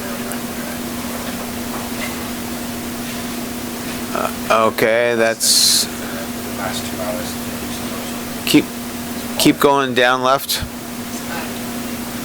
Okay, right in there somewhere. All right, let's see, 30, 33, that's going up. Okay, let's try to hold it in there. 35. You want to drive, Brandon? Just wondering what the stuff is on here. So I think it's on here. Let's see. Okay, you want to look to the lower left or the upper part? Looking at here, let's see that. Okay, I'm gonna take unfiltered piston number 2. Golden things Oh, that okay, it's come- below the batteries. This is jumping all over the place. All right. Starting unfiltered piston number 2. Yeah. Just take a look right up on the Yep. shrimp.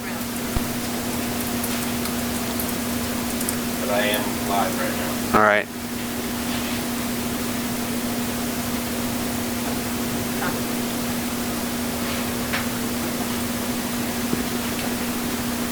And that is not showing any flow either. That's 2 pistons not looking good. No. The bag was good. One level better. But come on, it's up there. Drop. Yeah, it's been difficult. It's flaming I got- Captain Bacon, Dave. I got one bag. How's the flow? Failed piston number 1, and looks like temperature is 30. 30.6. So not too bad. Little lump. But I'm not getting a good sample here. But the bag works, right? The balance only 1. I probably gotta get 2 that look like they're good. This The is nozzle be clogged a little bit from being messing around in all this rock. it could. I can't see anything. Right where that little outcropping is, where the thing is, that's where you're getting temp right now, so I can always get back to it. No flow.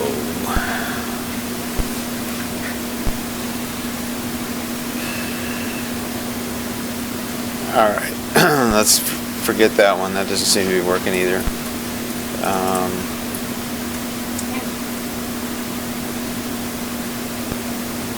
Try another bag instead. Just want to make sure I get 2.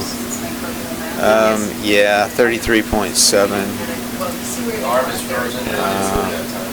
Okay, But they will go. 31.1, Volume, 250, T2. T211.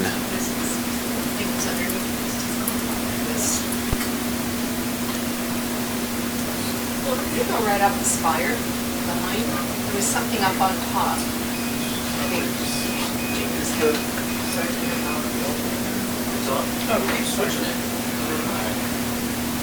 Like, I don't know who's doing this, because I had it up. Oh, I'm sorry, All right, try another one. Not a very good luck here. This is a filtered bag 17. I don't know, this is like, I have it right here. I had it after I got it back from the science cam, and I've been running the arms since then. Okay, let's start that one.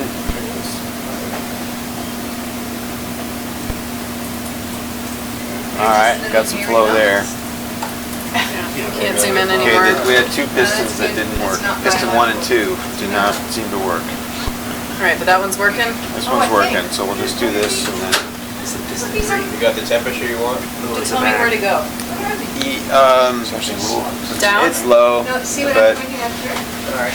Yeah? you can try moving it a bit. Flush it back forward. No, no. They work the entire time? That's a muscle? They have worked. What? Isn't that a muscle?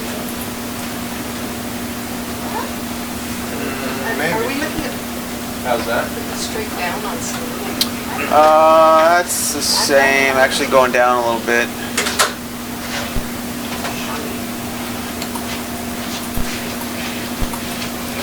Just trying to see if there was a less shimmery part right now. Of course, they like the shimmery, but That's down. Try moving it around. I can't tell where you are. Okay, there. Man, I'm really bad at this. Okay, we're down to 16. That's going up a little. I stopped it while we're moving.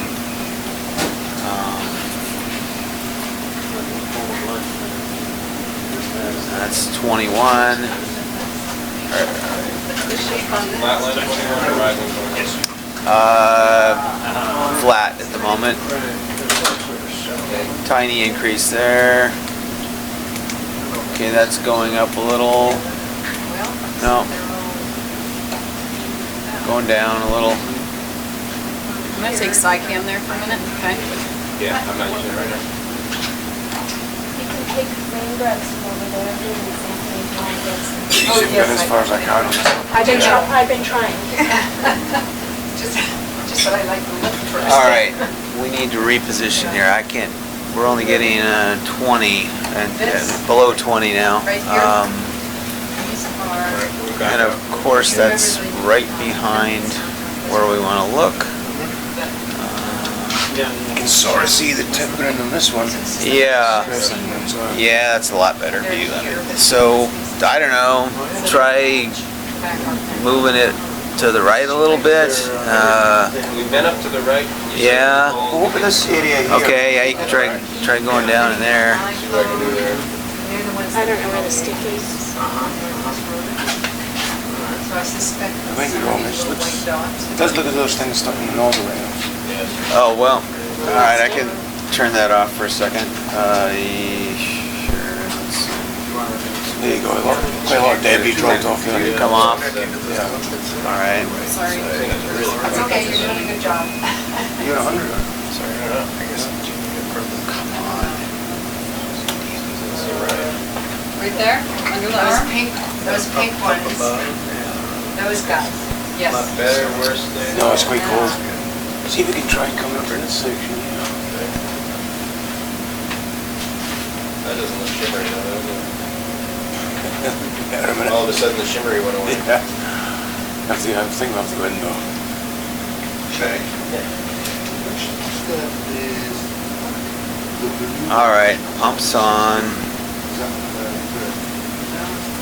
Flow might have moved around a little bit. Okay, we're getting 4 degrees. Snails at 100, does that mean normally around? No, I usually, yeah, I use 80. Smoother. There's quite a few of them. Yeah, they're kind of buried in there. So I was just telling Bill, this is the pink, the length that we see on Northwest Rhoda, but it's a different They're species. doing something with the arm here. Okay, so your pump is on, but you're not doing It's almost identical. Right. I'll watch my Back-arc. go with that. Cool. Right, so I'm it's one fine of with those that anyway. species pairs. Okay, where do you want to go, Dave? Okay, Okay, hold on, Brandon, I'm gonna see if Yeah, try that's fine. try going. Can you see anything, Julie, with that camera? Not really, huh? trying to. You're looking for some other flow? Would it be easier if I moved the arm out of the way for a minute? Yeah, let's do that. I can't tell if the flow has Here, just Bill, you changed. wanna see this? Where's the, It's over here. It's right here. oh, I stopped looking. It's So I mean, wrong. originally, we sort of were slid up I can edit it. here, right? Kind of see where these shrimp are along that crack. Yep. That's where we were. Whoa. Hi. Who's driving this thing? Davis. I am. Can you zoom out? Sure. Can you let me So we're in the middle of the sample, but This guy, okay. Well, all right, that's where we're trying to go. right there? That's what I'm trying to get to, which is zoomed in.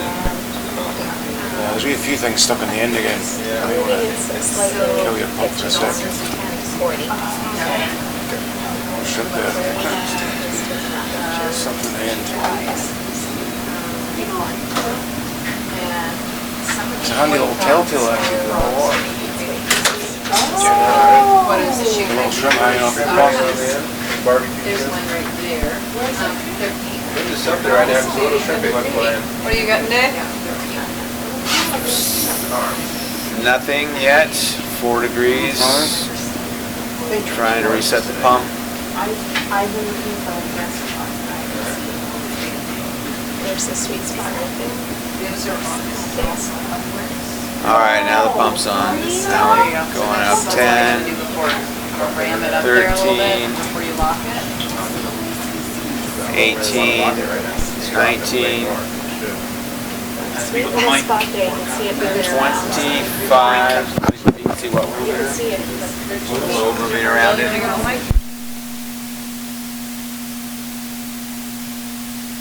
Well, we got the 27.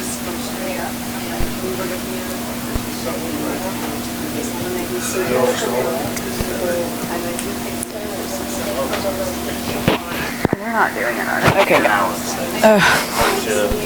hold my enthusiasm.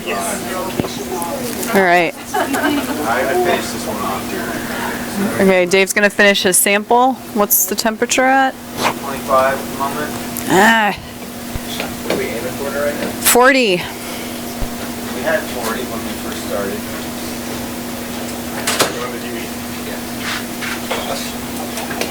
Try a different place? Hang on. All right, so we are here, the Mariana Back-arc, almost 4,000 meters, 3913. Doing some fluid sampling. These are brand new vents. We detected them in the water column last year, and this is the first time we've seen them. And the temperature of the fluid we're in is maxing out right now around 120 degrees Fahrenheit. And we have shrimp,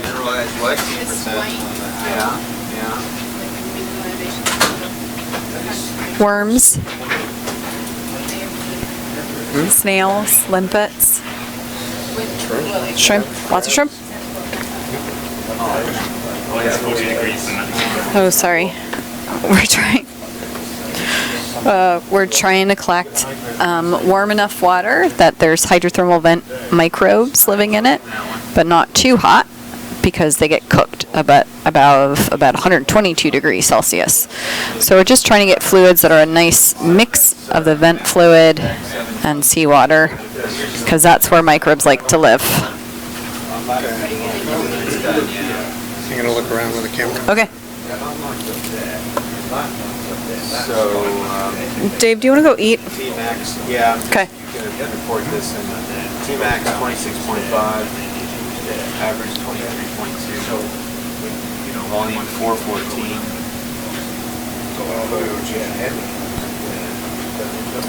And T29.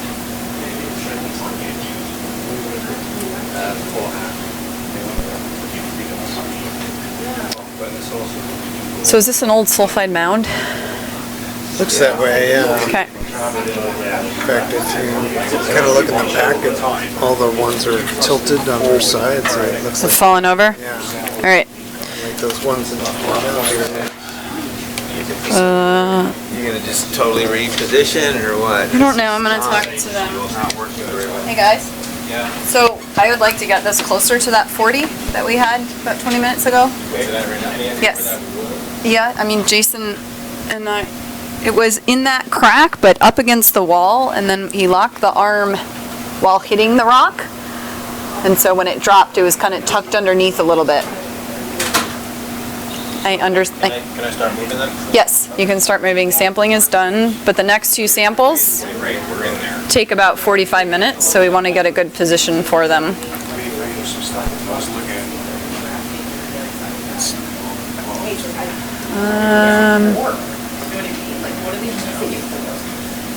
Temperature's changing. Can you zoom in on there, Russ? It was basically where you were, but only a little bit.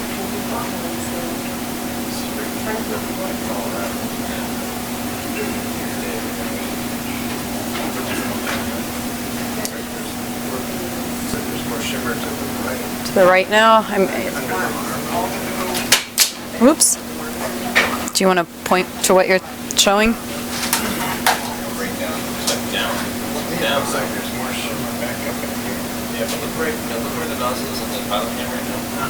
It looks like it's down, it's like almost straight down. I don't see that shimmer coming out. Just underneath the radiator. So what we're doing now is trying to use these TVs, which we have about 12 different views in here. How do I make this thing go forward? Way shorter than Dave. It's really hard. I want to go forward. My computer is like...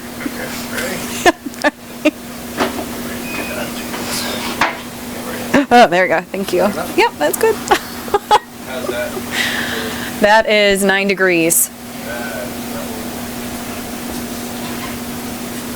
Thanks, Bill. All right, it's going up. 14, 17, 20, 22. Well, like I said, kind of bumping up against that rock seemed to work. We're flatlining at 22.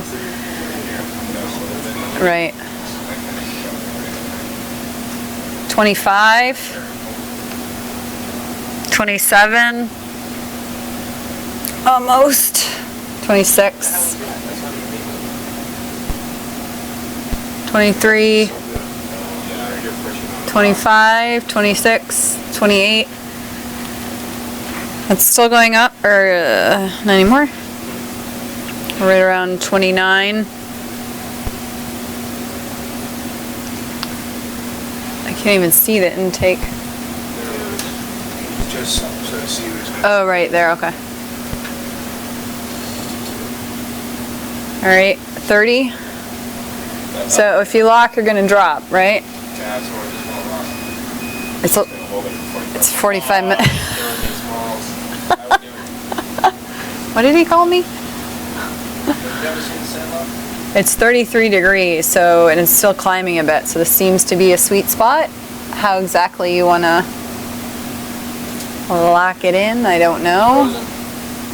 All right, let's see what happens. We're still climbing. Looks good right now. We're at 36. I'm going to give it a minute. We're definitely in the right zone. Seriously, you ever seen the sand lot? The sand lot? Yeah. No.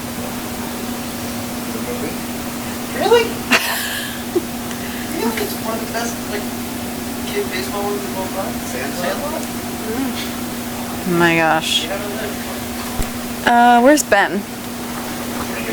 Yeah, I just can't remember how much we pumped last time and How much will? how much water we pumped last time, and this looks really good. So the arm is locked. All right, I'm just gonna go with the flow and what? Okay, thank you.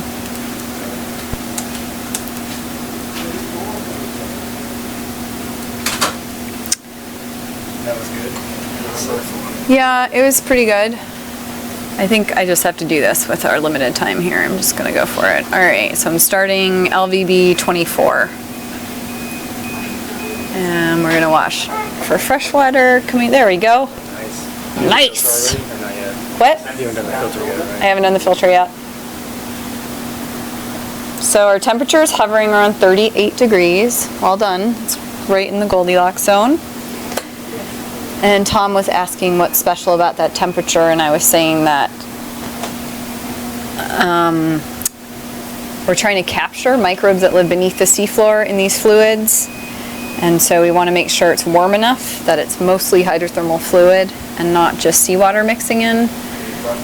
But we don't want it to be too hot because microbes can't survive above 120 degrees Celsius. And Bill, if you want to play, Verena, if you want to play with the camera. Oh, she's not here. Okay. Okay. Ooh, 41.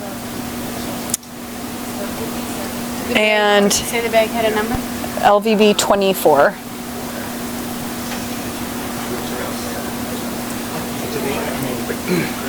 We actually grew them at 55, right? That was preferable to, What?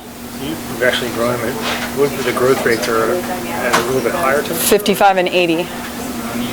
Right. but 40 is where, No, it's just, I know the temperature here is about 45, so I just want to get as much of that as I can.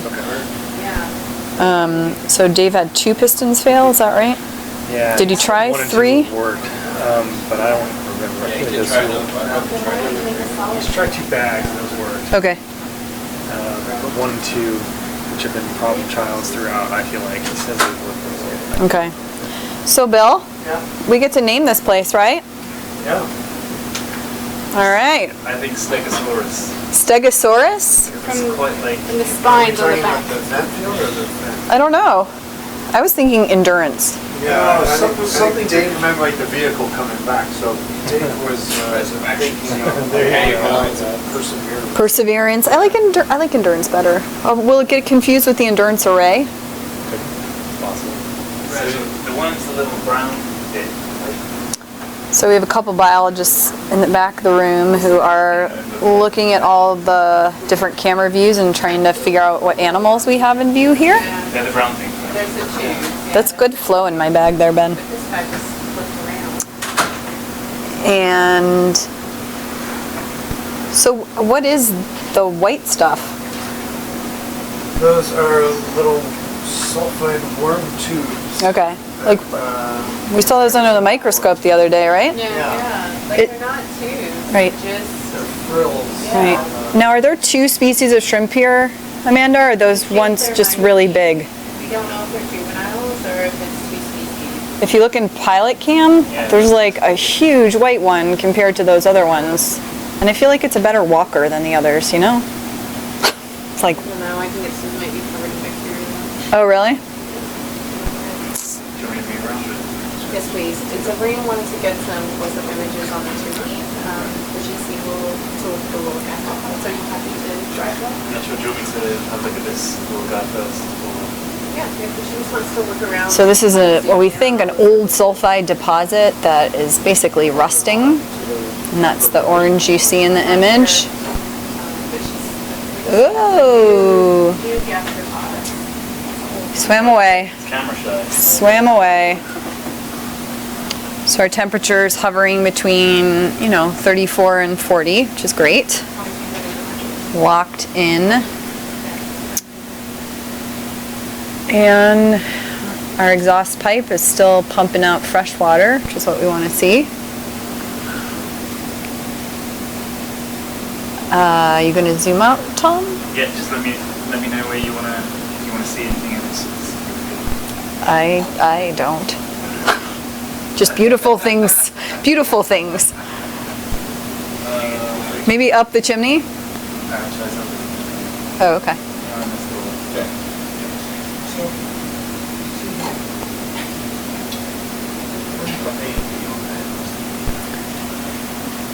So it's kind of crazy to think that we're 3,900 meters beneath the sea surface, which is like 12,000 feet.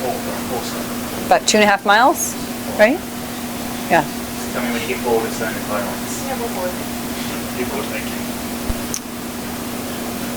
And we are using the ROV SuBastian, so there's no people on the seafloor.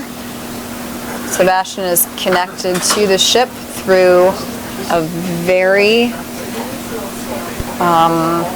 complicated cable. There's 5,300 meters worth, give or take. And that allows us to have all this power on the seafloor and control the vehicle on the seafloor. The vehicle has thrusters, so it can go up and down, back and forth. It has lights, cameras, and all of our sampling gear on board. And of course, everything has been pressure tested, so it can handle the pressure at this great depth in the ocean. The Mariana Back-arc is one of the deepest mid-ocean ridges in the world. The deepest is at 5,000 meters, the ultra-slow mid-Cayman rise. just south of Cuba.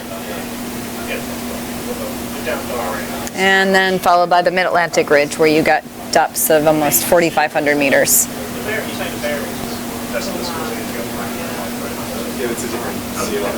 So until we started doing this dive today, no one had ever seen this place on the seafloor.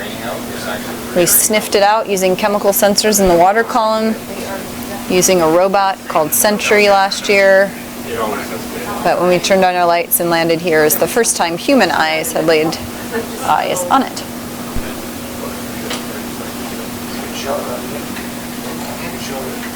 Sunset? In Shea Hill Town.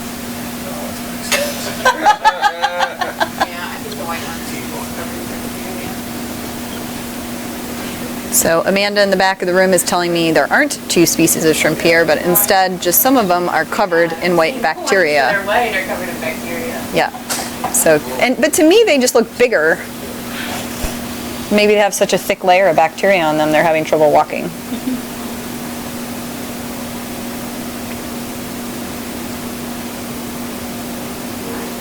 And as we approached this vent field, we saw a bunch of extinct chimneys where there was no venting, and there was a lot of kind of hydrothermal sediment on the rocks and on the old sulfides.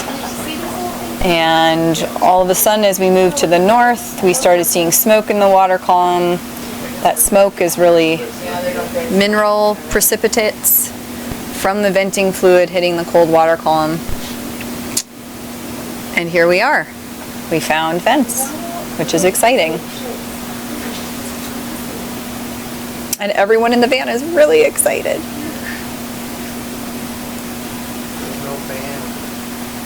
There's no what? There's no van. Sorry, I'm sorry. We're in a control room, not a control van. We're really putting our excitement in. Yeah. You don't want to break anything. That's right. We need some... We leave the room. I remember back in the day when we could play like heavy metal in the van, you know? We can do that right now. No, we can't do that right now. I know, you exactly. You're so glad we can't play heavy metal. We can get the bagpipes out. Ross. No, but whoever was in the pilot seat is allowed to choose. Yeah, they're the choice master. Silence. Yeah. Those were the days. But then we wouldn't be able to share these images with 1 million people. So. Or we would, we just wouldn't have the microphone. Compromises. The part of the mission of the Schmidt Ocean Institute is not only to engage in scientific research, but also develop cutting-edge instrumentation and engineering and to share it all with the public. Hence the reason we're invested in sending these amazing HD images up to a satellite and back to all of you.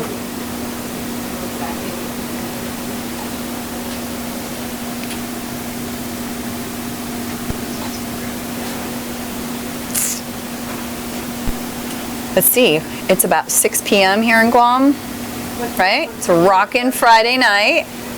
Put the red lights on. Rumor has it there's karaoke later, Yeah, put the red lights on. but some of us are gonna be working. Yeah. Yeah, we should have a video camera set up in there so we can watch it at least. Not that this isn't exciting, you know? This is good. This is good. This is what we wanted to be doing. Friday night water sample the bag that's filling up right now. Oh, that would be really exciting. Yeah? Get some words on the screen. Yeah? Tom really wants to do some T-Swift, right? Wow. He wants to do Shake It Off. He told me that last night. That's what he told me. He said, let's do karaoke so I can do Taylor Swift Shake It Off. I don't have a problem with that. No? Good. I'll be a backup dancer. Shake it off. They're just sitting, but one of them flips. Right. So it's Friday night on the ship. They had filet mignon wrapped in bacon for dinner, as well as rice and beans.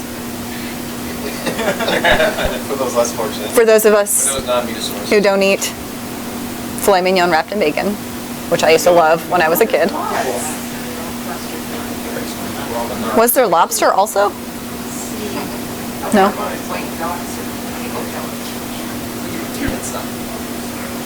Grab a nice shrimp, yeah. shrimp tomorrow. Does anyone eat shrimp? Yes. I actually, was it Verena who cooked did you cook a potato once in a smoker? Yeah. Yeah, that's what I thought. She baked a potato in a, 2 days, yeah, that's right. Can we put some of these shrimp in the net? That you don't want them. No, well, because they're living in a sulfide-rich environment and they're not going to taste good. The potato, I remember when she brought it up, smelled really, really bad. It was not good. So these shrimp are grazing on bacteria, and those bacteria make a living doing things like oxidizing sulfide and eating methane.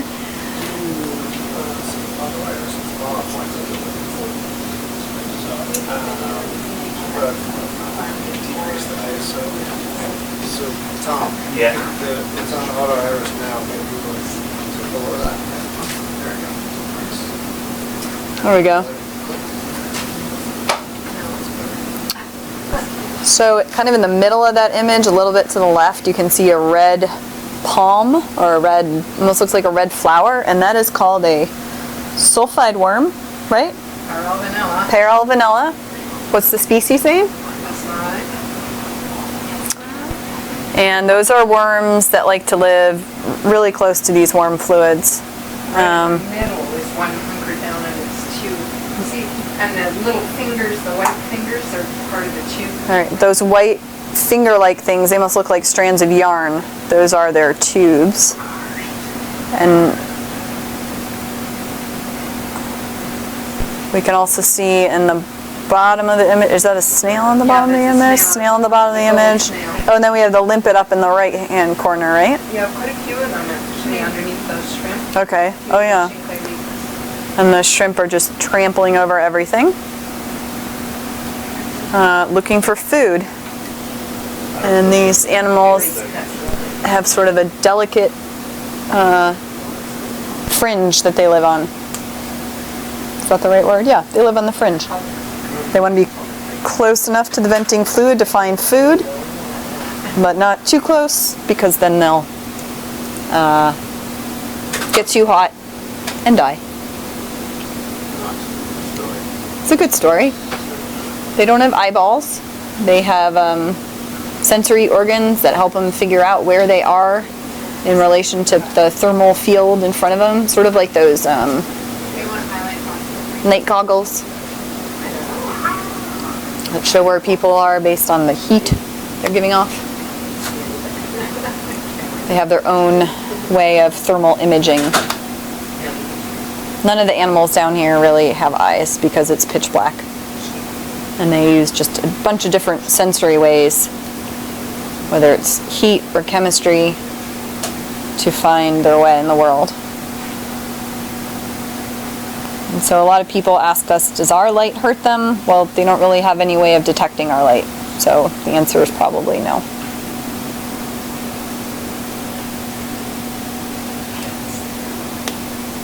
You got any questions, Russ? No, nothing? Nothing today?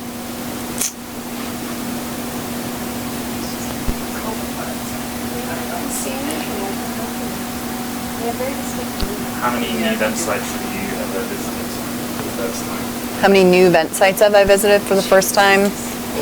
Our entire Mariana cruise from the Ring of Fire in 2006 was new. So every place we went. It was pretty exciting. But even what I think is also important, like at Axial Seamount, which is in the Northeast Pacific, where we've been going for, I don't know, since the late 80s. In early 2000, we found a new vent field there, just right there. And the way we found it was we made a higher resolution map. So the better your map is, the better the chance of finding things, because you can actually pick out features in the seafloor that look like they might be hydrothermally active. How do you get a really good map? And you get a really good map, either with a ship, like the Falcor. What's the resolution of our maps? 10 meters? 1 meter. This 1 meter? What? This depth, 4 times a meter is probably about 20 meter resolution? But with Sentry, it's what? Okay. With the autonomous underwater vehicle, you can get down to 1 meter resolution. About 40 meters off second. Just here. Just here. And that's the resolution actually that we have of the surface of Mars. It's about 1 meter resolution that we've gotten from a variety of satellites flown. And for most of the seafloor, we do not have 1 meter resolution. So in some ways we have better maps of Mars and the moon than we do here on Earth because it's hard to make a map through seawater. So the biologists in the room are very excited about shrimp cleaning their antennae. It's exciting. This coming from the microbiologist. I'm a different sort of biologist. It's just different. I was just looking at the rocks. We all have our thing. What? James just say something. Oh, this maintenance spoke. No, it was James.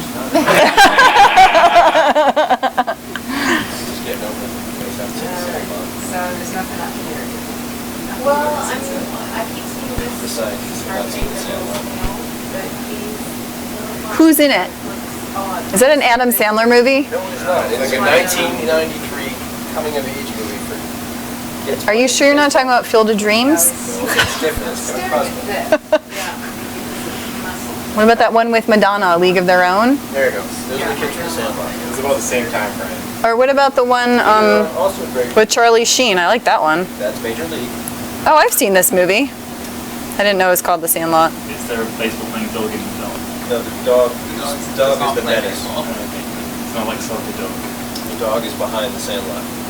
Right, and they're like, it's like the baseball field's kind of a junkyard and, yeah. Sandlot. Okay, I've seen it. 52% the last 15 minutes is dropped. Yeah, I'm gonna plot it up now. Well, it's for obvious reasons we're not looking at that site. They haven't looked up on the locations a little bit.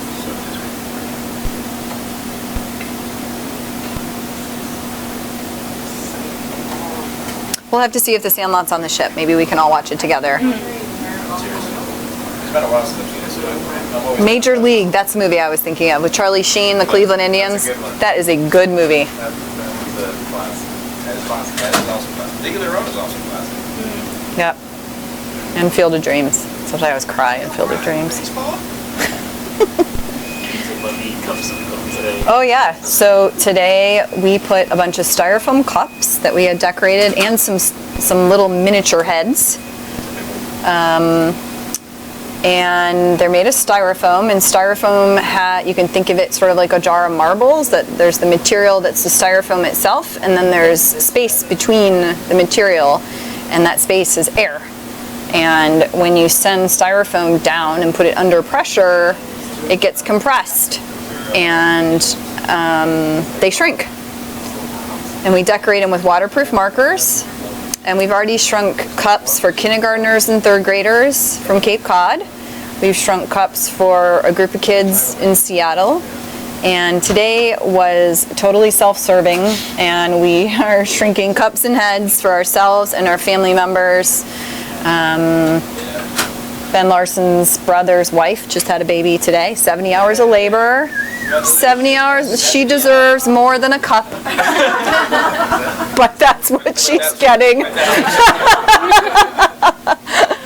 you like a rock? I learned in Switzerland that it's typical to give beer steins after. Oh, beer stein, I'm sure. I mean, we can get a rock. There are many rocks there. You could get it bronze. So those cups are for our friends and family, and for some of us, just for some of us, to recognize this extremely deep dive to a brand new vent site that we haven't named yet, as we close in the final days of our explorations of the Mariana Back-arc. Hey Verena, how big is that scale worm? It's about 10 feet long. You meant to say, what's the scale? Oh, someone's cheeky. So that's about 3 centimeters. All right, that scale worm that looks very big in your image is about 3 centimeters long.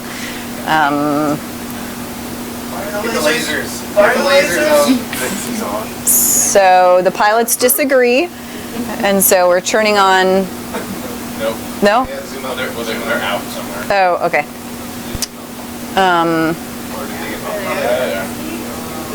Pretty accurate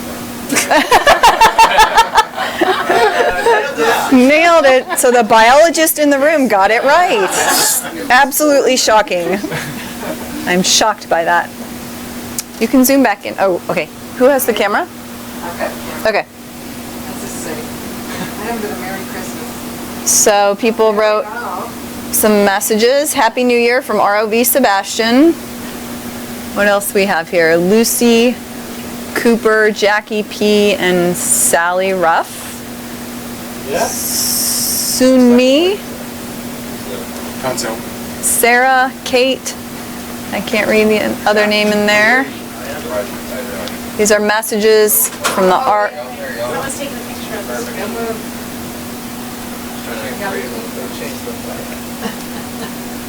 Merry Christmas.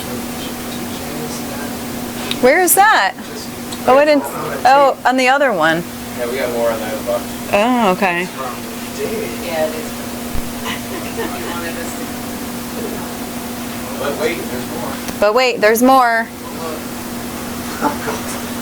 Keeps the advertising. Coca-Cola. Oh, that's a good point. Go visit Bob's garage. Cool. This is a new tradition. Writing messages on BioBox lids. So all those boxes that you see are boxes we use when we, okay, that sample stopped. Sample stopped. Okay. You racked all the way back. T-max 40.8. T average 34.7. T2 15. Volume 3400. All right, now we're going to go to filter number 10.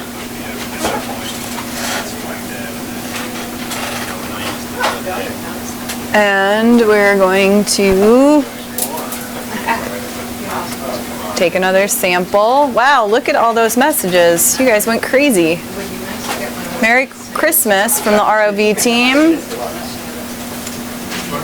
Bo, Wyatt, Natalie. Oh, there's just too many to read. But I recognize a lot of those last names. They are members of the ROV team sending wishes to their family. The good news is most of us in the Science and ROV team are going to be home for the holidays. We get into port on December 19th or 20th. Has everyone got their shots? Yep. Feeling good? Well done. All right. Okay, so we're going to start. Imagine a DNA or RNA filter. Yep, number 10.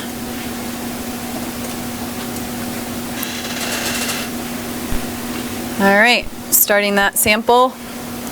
We will not see anything exit. Oh, well, that's just the water in the line. That should go away. There we go, went away. Oh, what are they doing? Wait, stop. Ooh, he's got a big guy grabbing.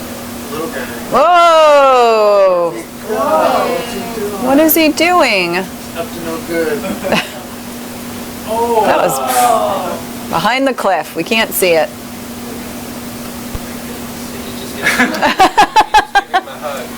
Just giving him a hug. Hi. Murderous intent.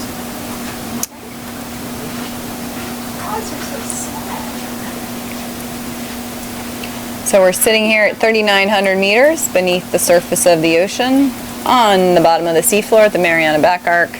We are at 15.5 degrees north, 144.5 degrees east. That is very far away from any place else. We're about 24 hours north of Guam. Japan is about 4 day sail away? 5 days? I don't know. Far away. We're in the western Pacific Ocean, where the Pacific plate is subducting And that's where the Mariana Trench is formed. And as that plate melts, it brings with it water, it gets heated up again, and you get new hydrothermal activity along the Mariana Arc. And we are just to the west of that, where a new mid-ocean ridge is created. Where? Where are the egg cases? White dots. Oh, the white dots. That's the. Shrimp babies! Limpet babies. Limpet babies, sorry. Sorry. Seriously, if you can see it, I don't know what it is.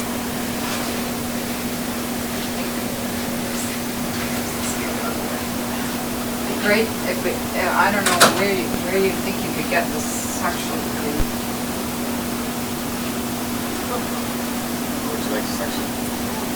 Little stuff. Hey, Dave? Yep. That's you? Okay.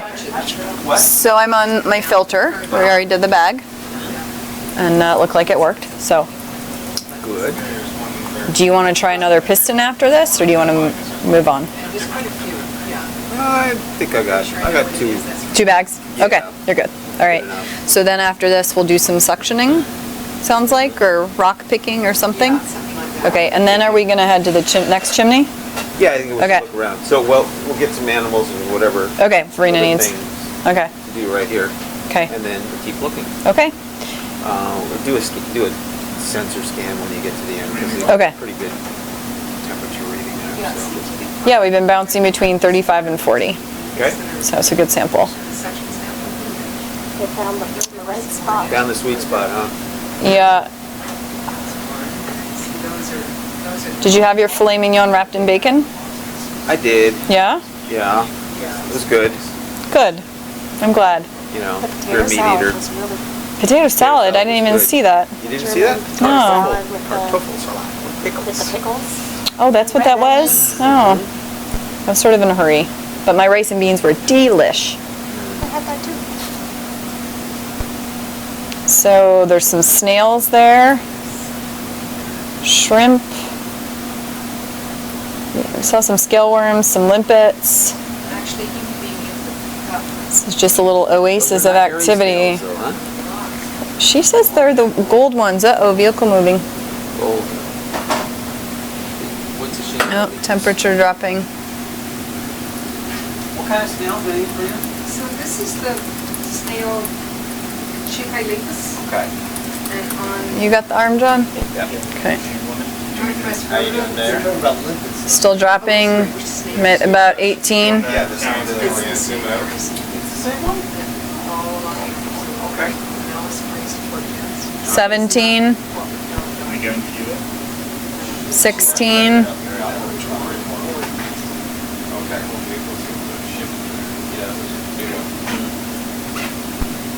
15. Just gonna stop the sample for a minute while we reposition. All right, you're going back up.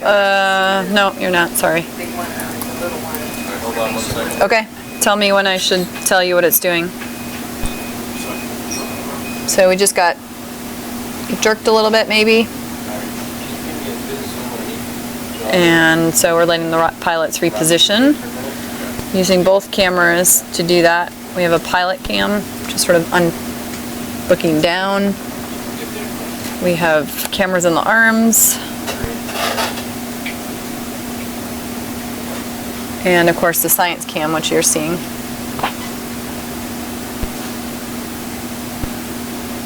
And in front of me I have a computer that's telling me the temperature. We were at about 35 and now we're at 6. And so now I'm watching the temperature come up and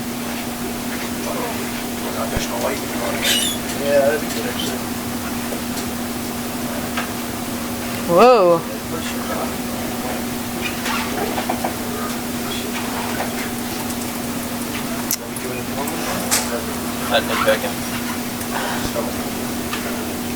All right, 12, 17, 21, 25, 28, 9, 30, looks like you're back in it. 32, 30, 28, 26, 24, Okay.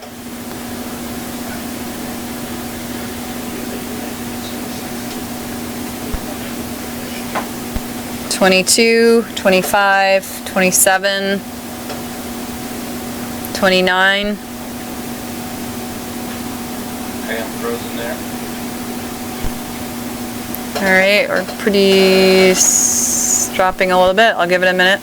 28, 27. The arm hasn't actually. Okay. It's gotta be right in there somewhere. 26. I'll come back live again. Okay.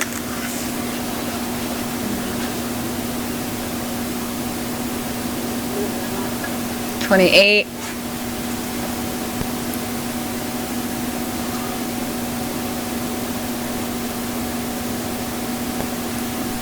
$26, $27, $28, $29, $31, $32, $33, $34. Are you locked? Okay. All right, let's see what happens there. That looks good though. All the temperatures I'm saying are in Celsius, just so you know. It's really hot down there.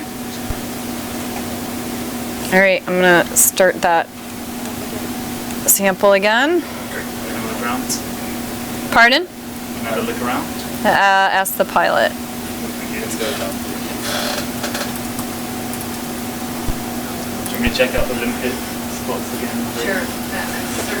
All right, that sample start again. That looks good, John. Oh, sorry. I don't think it was your fault, but. All right, we're at a pretty solid 40 right now, which is excellent. No crabs here. We saw one. We saw one. It attacked the sampler right when we got here, remember? I didn't see that. Ah.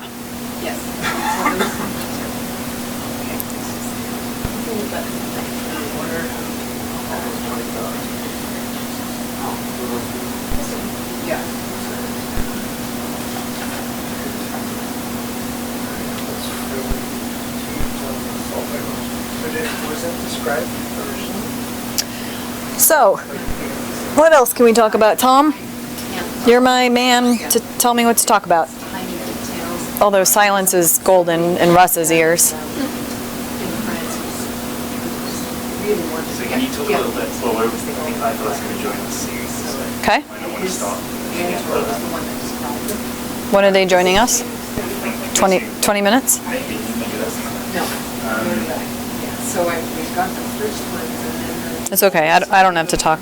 what was our hypothesis before we started? And what we're finding now? At this particular site? Yeah. Based on what we saw up in the water column, we thought we would find high temperatures, likely, right, Andra, high temperatures, like black smoke, which we haven't found yet, but we stopped at the first place we found, and we can see some other chimneys off in the distance. But this is pretty warm fluid, and it's leaking out of a lot of spots right around here. And sometimes you can get a collective signal that's quite big from a lot of leaky fluid like this. And there's a lot of reasons to wonder, why are these systems important? And obviously the amazing biology and geology is really important, but also a lot of the heat flux of our planet comes out through these low temperature diffuse fluids. And hydrothermal vents were actually first discovered by scientists trying to figure out the global heat budget of our planet. And there was a bunch of missing heat, and they couldn't figure it out. And the theory of plate tectonics was recently developed, and they had made a few maps of the seafloor and figured out that there could be places on the seafloor where warm fluid was leaking out, and that maybe that was the missing heat in their heat budget. And so they loaded up a couple of ships with a bunch of geologists and geophysicists. They took the submarine Alvin to the Galapagos spreading ridge. Before that, they used a towed camera system and got some amazing pictures showing that there was fluid leaking out of the seafloor, and there was also things like mussels and clams. And then when they dove in Alvin, they confirmed and collected those animals for the first time. But there wasn't even a single biologist on board, because no one expected to find life in the deep ocean, and they had to preserve all their specimens in vodka. Next time we move, I'm gonna take. It's a true story. See if we can knock off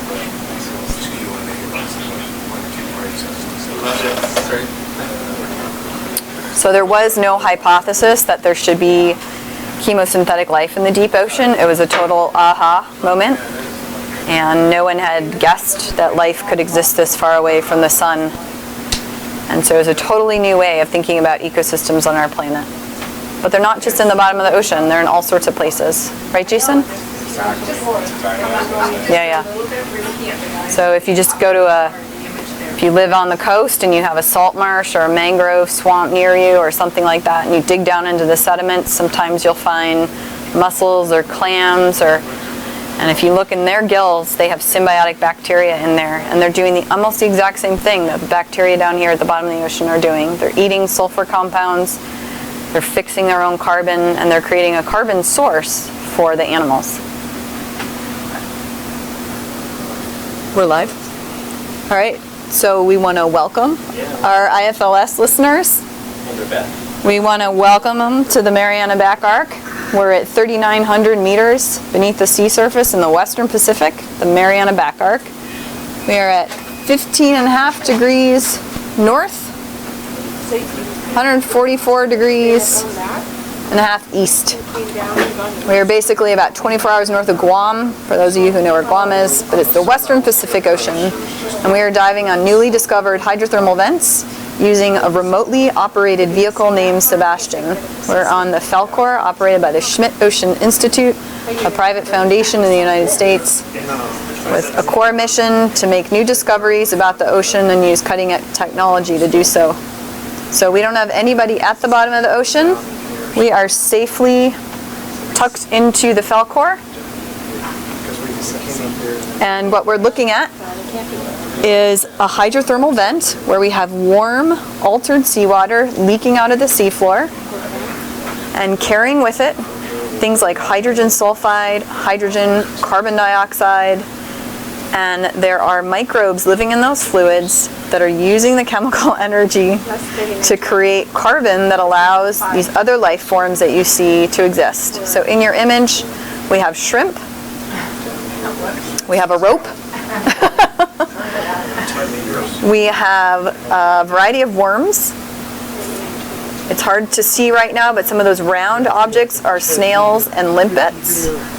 And one of our goals of this expedition is to describe the animal communities here and see how they compare to deep sea hydrothermal vent animal communities elsewhere in the Mariana region, including the Mariana Arc, which is to our east and much more well described. But first we had to find these places. So about a year ago, we had a mission aboard the Falkor to map the seafloor and to look for chemical signatures of hydrothermal vents in the water column. And then we came back this year with the new ROV. This is its very first science mission. And this is one of its deepest dives to date. We've dove everywhere from 350 meters to 4,000 meters on this cruise. We've been out here for almost 3 weeks, right? Almost 3 weeks. Whew, feels longer. Science dive. Science dive number 13. This is SuBastian dive 47. So before our cruise, we had some, the engineering team had a bunch of test dives. And the reason we're sitting here and not moving around is because we are taking fluid samples. And in the meantime, we're using a variety of cameras that we have on SuBastian. We can control them back on the ship to get amazing imagery of these animals, the geological structures that we're seeing. In front of you right now is the Titan 4. That's the starboard arm, the right arm of the ROV, and it's holding the sampler intake, which is a fluid sampler. It has a pump on the other end, and we're pumping those fluids onto a sampler that sits in the back of the vehicle that you can't see. SuBastian has 2 arms. They're made of titanium. They have 7 functions, which means they're almost better than a human arm. They can do things like the wrist can twist 360, which we can't do without breaking our wrist. And in the control room, where we're all sitting, we have very fancy joysticks to control those arms. And when I say we, I mean the pilots, because the scientists aren't allowed to touch them. And we just sit over on this side and Smack us with a measuring stick and direct. direct the dive. what an ROV is. And Why we're not actually down there. what? Just to say that we're not actually down there. Right, so just to make it clear, we are not on the seafloor, but SuBastian is a remotely operated vehicle. I'd say it's like about the size of a Honda Fit. That's my new best comparison. 7,000 pound vehicle. 3,200 kilograms for those of you who use kilograms. And we are connected to the ship through a cable. It's 0.68 inches, no? 0.1 millimeters, Oh. 0.75. 0.75 inches. You're thinking of the outcome. I am. And that provides power to the seafloor and this constant imagery that's being brought back to us. So SuBastian, I mentioned the two arms, has a series of cameras and lights. In our control room, we have upwards of 20 different views of the seafloor to help us navigate. And we can see above the vehicle, behind the vehicle, on either side of the vehicle, down the arms of the vehicle. And the camera that we are showing you right now is the science camera, and it's the one that the scientists are allowed to play with and pan, zoom, tilt, things like that. Up on the ship, we're in a control room. Sitting next to me is the lead pilot, Jason. Next to him is John, the co-pilot. And down there is James, the co-pilot / navigator. No, okay, all right, no, sorry, I'm getting it all wrong. Well, there's 3 seats that are filled by ROV people. To the left are 2 seats filled with scientists. Well, if Andra wanted a seat, she could have one. And then in the back of the room, we have a navigator, Leighton, right? Yeah, let's hear it for the navigators. Yay! Leighton's job is to help us figure out where we are on the seafloor. And as you can see, we have a peanut gallery as well.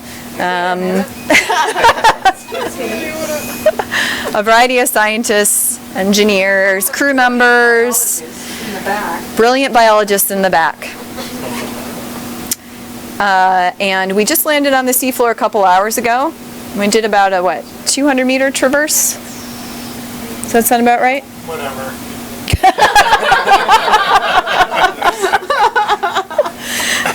Probably more than that. Yeah, probably 400 to 500. Okay. We had already made a very nice map here using an autonomous underwater vehicle named Sentry last year. And we used targets on that map to find our way on the seafloor and make our way here, following the chemical signatures that we detected in the water column. So there's a question of, do the vents and by extension the geological formations have comparatively more or less diversity than other areas of the trench? So to be clear, we are not in the Mariana Trench. We're just west of it.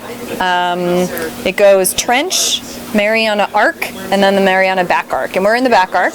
And generally speaking, they have way more diversity than the rest of the deep ocean. And the reason there's more biological diversity is because you have these chemosynthetic ecosystems. So again, in these warm fluids that are leaking out of the seafloor, there's things like hydrogen sulfide, hydrogen, methane.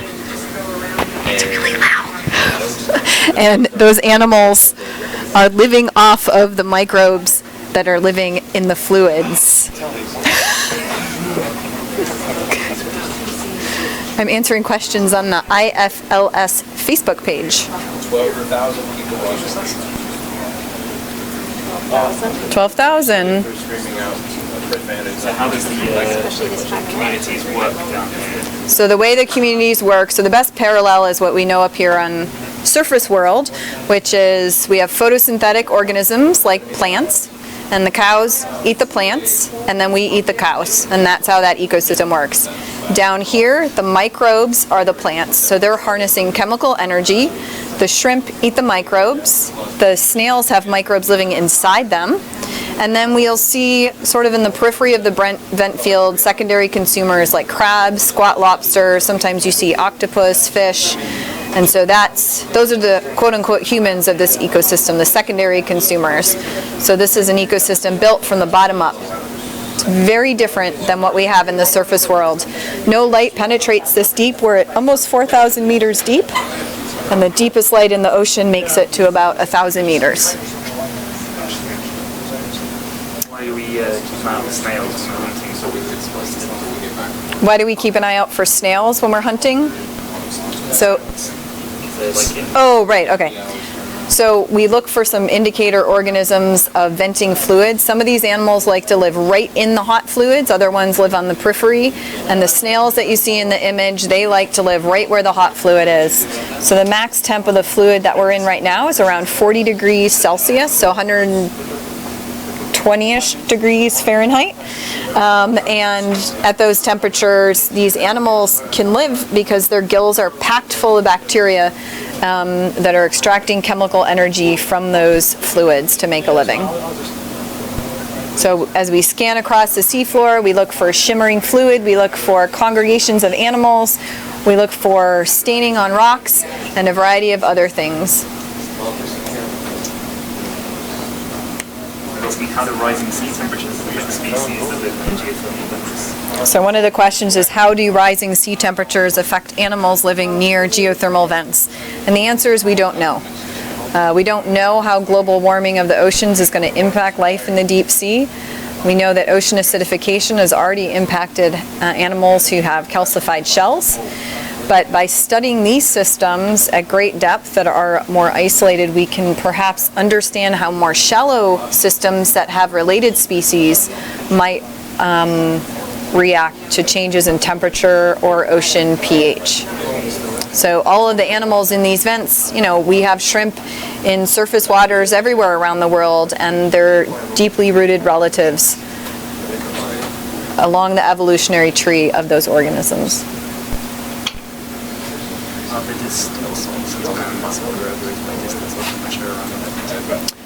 The question is, are there distinct bands graduated by distance or temperature around the vent? What we see is right in the venting fluid, you see this concentration of animals that really need to be nearby because of their temperature tolerance and the bacteria or organisms living with them. And so the snails are a good example of that. We also had in our image earlier a paralvanella, which is basically a hot sulfide worm. And then the shrimp sort of congregate around them. And then as we move further from the field, we do see some of these secondary consumers like squat lobsters or crabs. It sort of depends on where you are.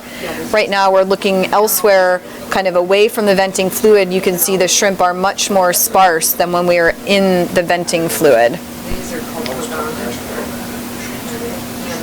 My temperatures, did we get moved or anything, guys? You don't think so? You do? It's crashing, yeah.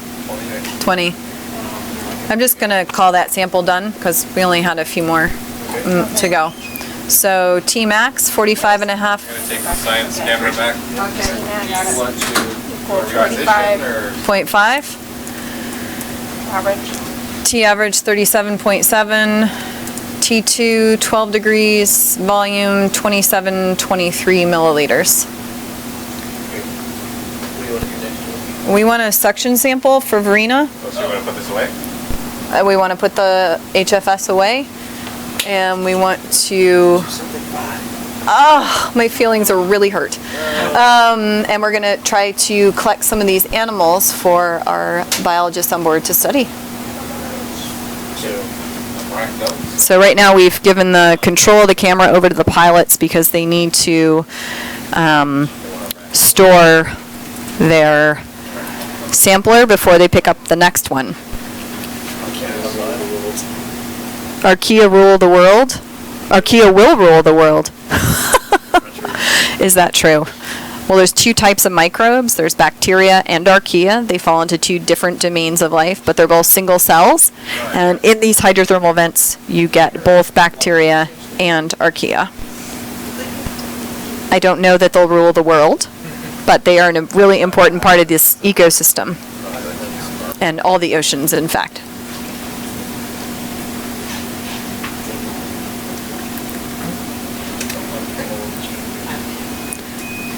So right now we're streaming the pilot's camera, which has an overlay on it. There's some fun information on there. Includes the depth up in the left-hand corner, 3912.8. It includes the heading of the vehicle, which 0 is due north. It's like a compass. Starboard box. Hold on, I got it. Down on the right is our latitude and our longitude, and over on the left is our dive number, the date and time out here. You can ignore that high temp probe number. So you have a look at the starboard bio box, which is, there's two that are labeled starboard bio box. Starboard 4? Starboard 4? Yeah, but it's going to be pretty cold down there, so you just... Are there any other creatures at this depth and temperature that would consume the secondary consumers? That's a really good question. So I mentioned the things like crabs, and actually you can see a crab in the upper left of the image. Just go down from the depth a little bit. You can see a crab over there. Are there things that eat the crabs, Verena? Each other. Yeah, these are cannibalistic crabs. We've viewed them tearing one another apart, and every once in a while we maybe see a fish, deep sea fish, or we haven't really seen any cephalopods on this cruise, but in other places you sometimes see octopus, but not really. It's a very localized ecosystem. But maybe we'll find something eating them. The hazmat or yaw at the same time. Yeah, like that. Well, we've got one person watching from Wales, so Florida. If you want to learn more about our cruise, you can go to schmidtocean.org, follow our hashtag hydrothermal hunt on Facebook, Twitter, Instagram. We have a number of blog posts at schmidtocean.org. You can learn about our remotely operated vehicle. You can learn more about our mission.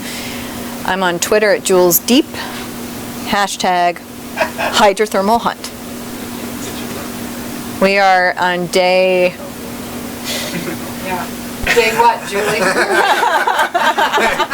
17, day 17 of this mission. We believe this is our 13th dive. We're not totally sure about that. We had some technical difficulties, but we're back, and we had some bad weather. We've been as far north as 17 and 18 degrees north, 21 degrees north. My God, I don't even remember. It was so long ago. What's been your highlight of the trip? What has been my highlight of the trip so far? Gosh, I don't know. I really don't know. Those black smokers that we worked around at the new site we discovered nearby were pretty spectacular. We've collected about 160 samples so far on this cruise. That means fluids, rocks, animals, chemical measurements, temperature measurements, experiments. A lot of work when you get back. When the samples come back up into the lab, a lot of the scientist's job just begins at that point. We're running experiments both on the seafloor and up at the ship. We have 2 laboratories on the ship. One that's called a wet lab, which means it gets wet and messy, and another one that's a dry lab where we dry out our rocks and have ovens and things like that. We have a library. We have a kitchen. What, in the future, will we be able to harness energy from geothermal vents? All right, the question is, in the future, will we be able to harness energy from geothermal vents and bacteria? That's also a very good question. There are scientists who are working on building fuel cells from microbes that can basically pass electrons, and they have deployed those in shallow water to see how much energy you can get. Other scientists have been measuring the actual thermal output from these vents, thinking about could we use them to power something like a camera or another piece of instrumentation on the seafloor. So that's absolutely something that's a pretty hot area of research. Which one? Oh, shout out to Women in STEAM. Oh, woohoo! Women in Science. What do you do if you find something new or undiscovered? What do you do if we find something new and undiscovered, like we are right now? We try to understand it. So we try to tread carefully and get a full view of the site. We try to describe new animals, new microbes. We try to understand the geochemistry. We pick up a few rocks to try to understand the underlying geochemistry of this system. Keeping in mind this is a mid-ocean ridge where two plates are spreading apart. There's a hot magmatic heat source at some distance beneath the seafloor. Seawater is entering the crust. It's getting altered by that high temperature reaction and coming back out. The question is, are the species distinctly different at each vent cluster due to evolving in isolation from others? That's a good question too. Well, one of the main goals of this mission is to figure out how the animals along the Mariana Back-arc are related to the nearby Mariana Arc. There are a lot of differences though, and that includes depth and chemistry. So along the arc, most of the systems are pretty shallow, between like 300 and 1,000 meters or so, and we're down here at 3,900 meters. Now we are seeing some different animals at the sites, but we are trying to understand how they are the same or different from one another. So now what we're going to do is we're going to collect some samples for macrobiology. But actually, Amanda is interested in let's see. Let's try it first. Sorry, we'll try the suction sample first. So let's. The shrimps with different colors, different species of variation. We don't think they're different species. Verena, do you want to take the hot seat? Yeah. So you can talk to Jason. Do you want to take the mic? Sure. Okay. I'm going to pass the mic to Verena, our biologist on board.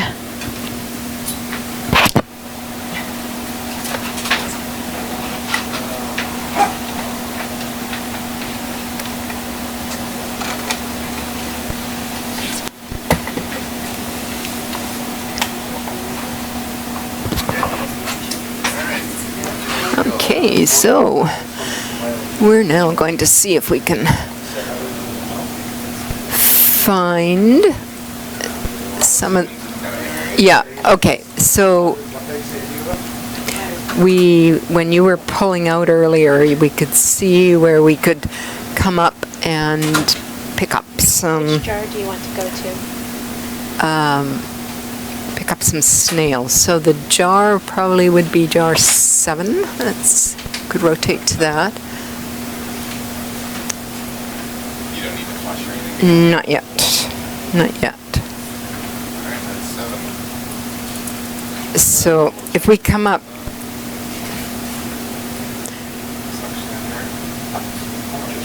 now let's bring this.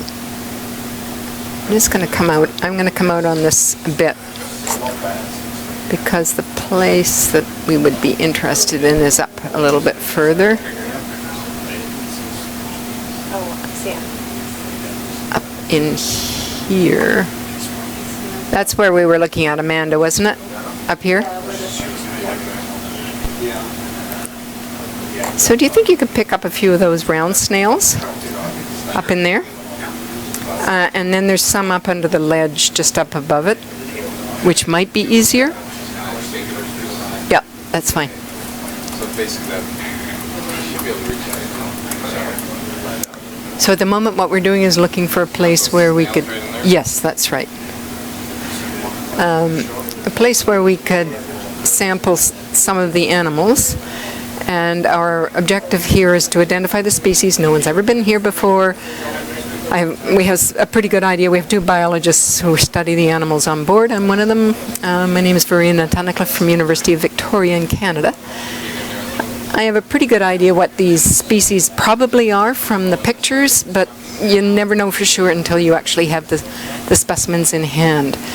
And so right at the moment, you're looking at the black end of like a vacuum cleaner tube, and we're just going to pick up a few we're there's a little piece on our blog about what we're doing the sampling for and how we do it, but essentially we take a few of these specimens, being careful not to destroy the habitat, and what we're doing with these particular animals is, yep, it looks like you're able to pluck a few up here. Stop suction for a second.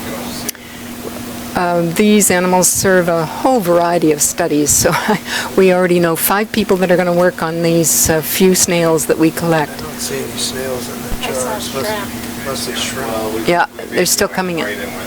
So we're just looking for them to come in. In the jar? It's hard to tell if they're in I the... saw them disappear. Yeah, but I... Going into the... Actually, I'm going to shut off the suction so you can see that walking, right? Yeah. So in the snails in particular, we're looking at their genetics, we're looking at their molecular structure, and we're looking at their gills because they have symbionts inside it. We're trying to understand these are quite a special little animal because they don't eat very much directly. They use their symbionts in their gills. The symbionts are proteobacteria. So they have these symbionts right inside the cells of the gills, and so they're doing what Julie was talking about, which is fixing carbon dioxide out of the water, and with that carbon dioxide they are making sugars just like plants do, and then they pass that on to the snail. So the snail wants to live in high flow water. And you can just see them shaking the end of the hose just to make sure the vacuum tube is cleaned up.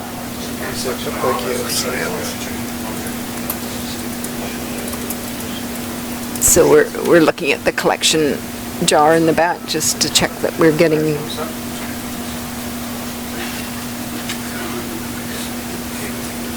to see that we're getting the sample in there.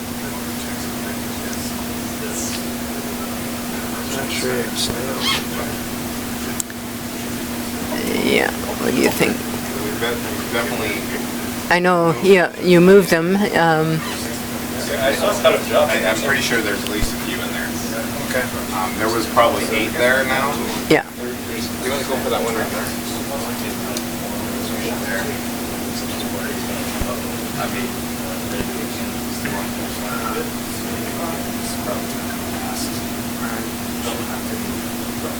Yeah.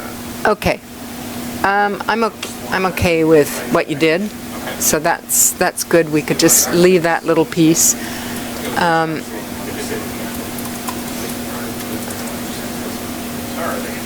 anticipate we'll probably get to 10 o'clock. Yeah, assuming it doesn't pick up any faster, I'll probably take it right to 10%. 10 o'clock, up by 12:30, back on the water by 3. 10:30. All right. Okay. That's kind of my current. Yeah. The chief scientist, Dave Butterfield, is just discussing with our chief pilot what the timing on the dive is. Okay, so how about we try to pick up, do you think, because I still want those little limpets, would it be better to pick it up, try and get a rock sample with the limpets and with the sulfide worms on it? So, for example, that rock, the white one with the little fluffy thing at the bottom, do you think you could pick that up? Yes, I think so. Oh, yes, Andres made a good. Can you turn the suction sampler jar to 8? So we're just looking at our sample in the jars. We have little canisters that are sitting underneath the ROV. We have a number of tools, sampling tools on this vehicle. So this is our vacuum cleaner. We have a little canisters. We have 8 of them in the back of the ROV and with the camera on them. So it's just have to make sure that we close up the canister so that our snails can't crawl out again. Are we here for a little bit there, Bill? This will we're going to move on. Yeah. It's not that long. No, that's fine. So there won't be too much more after this. So the animals that we're looking at here, that you can see, the little shrimp that are swimming around. This shrimp is called Coracaris vandoveri. It is a shrimp that is only found, as all of these animals, only found in the Mariana Back-arc. And one of the things that we're looking at is the distribution of these species. We're trying to find out how many species are evolved only at this Back-arc system and how they compare with neighboring vents, to hot vents that are known near Japan, hot vents that are known near New Guinea, and we create a whole biogeographic map of the distribution of the species to understand the evolutionary patterns of these very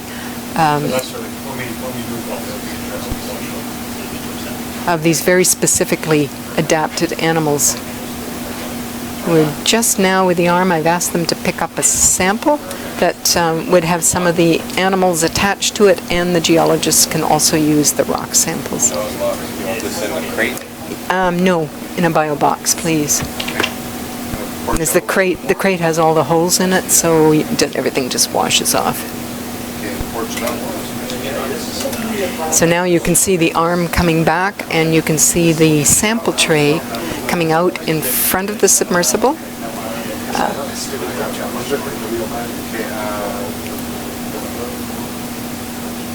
And we've got a variety of sampling devices on the front of the submersible. We're just figuring out which one to put this in. The only thing that's in the boxes are the spemies, is that right? I don't know. Which are in the front of this. Oh, I don't know, I just saw. Oh, I can see them. Not in that one, because that's where the spemies are, in the front. They're in there. I'm just trying. The squeezy? Okay, sure, that's fine. That's fine. It doesn't matter which. No, it doesn't matter. As long as we know which one it is. We're just trying to figure out where to put the sample. And you can see the arm moving towards the box. The lids of the box have come up with hydraulic lines, and there's little messages written on the boxes for the pilots' families to wish them a Merry Christmas, in case you wonder what that writing is. So there's our sample in the starboard box, the forward starboard quarter. And are the pucks in? The pucks are in over here. In the port box? They should be in this one. Port side bio box. Because the water's we had it down. On that one? It was when we started. Okay. I'm good. Let's move on. Okay. That's it. So, Moving to another site. We're gonna. Chimney right nearby. Yeah, we're gonna. So what we're seeing here in terms of the animals at these vents, there's a very distinct zonation on these organisms. The white and the vent is a lot of sulfur deposit, but also bacterial mat, which is the food for the animals. The bacterial mat is also autotrophs. It grows like grass. They're fixing, they're chemosynthetic. They're fixing the carbon dioxide, and the animals like the shrimp are grazing on them. So our shrimp here, many of them have eggs. They're reproductive. They're a very healthy population. We've seen quite a few species of limpets here, one of which is a really sweet one, which is, it's probably about an inch across, and it lays egg cases on the rocks, and the little babies develop inside the egg cases, and then they hatch out as larvae that swim in the water column, drift with the currents, and hope to land on the next vent. And that's how most of these animals disperse, with larvae that are sent off in the water column. As you can imagine, there's just a huge wastage of reproduction. They have to find the next vent, and that's one of the mysteries that we as vent biologists are trying to understand, is how these tiny populations of very special animals find the next habitat. And one of those clues comes from looking at the genetics of the animals and comparing them among populations. Yes, sir. Stop for a second. We're offline. Oh, good. Thanks. We're interested. I can't keep up with Julie. If you want to keep going for us, that's fine. No problem. Oh, yeah. How did the larvae go, John? Were you listening? There's a test after the dive. Get the stream back up.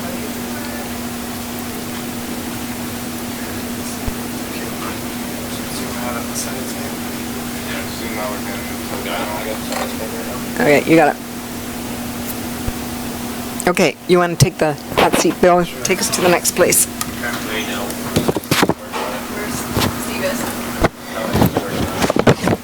That'll be Steve. No, that was us in the other room, trying to figure out what's going on. We need Steve.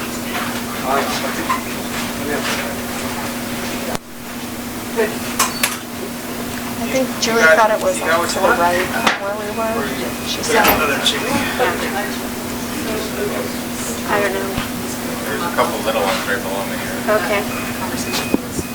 I didn't see it, so neither did Dan. And there's a sonar, so it might help. It's getting low.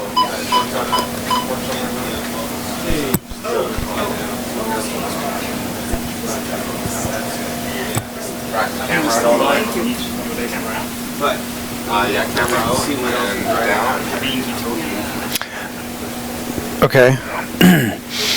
So we've come off the bottom here.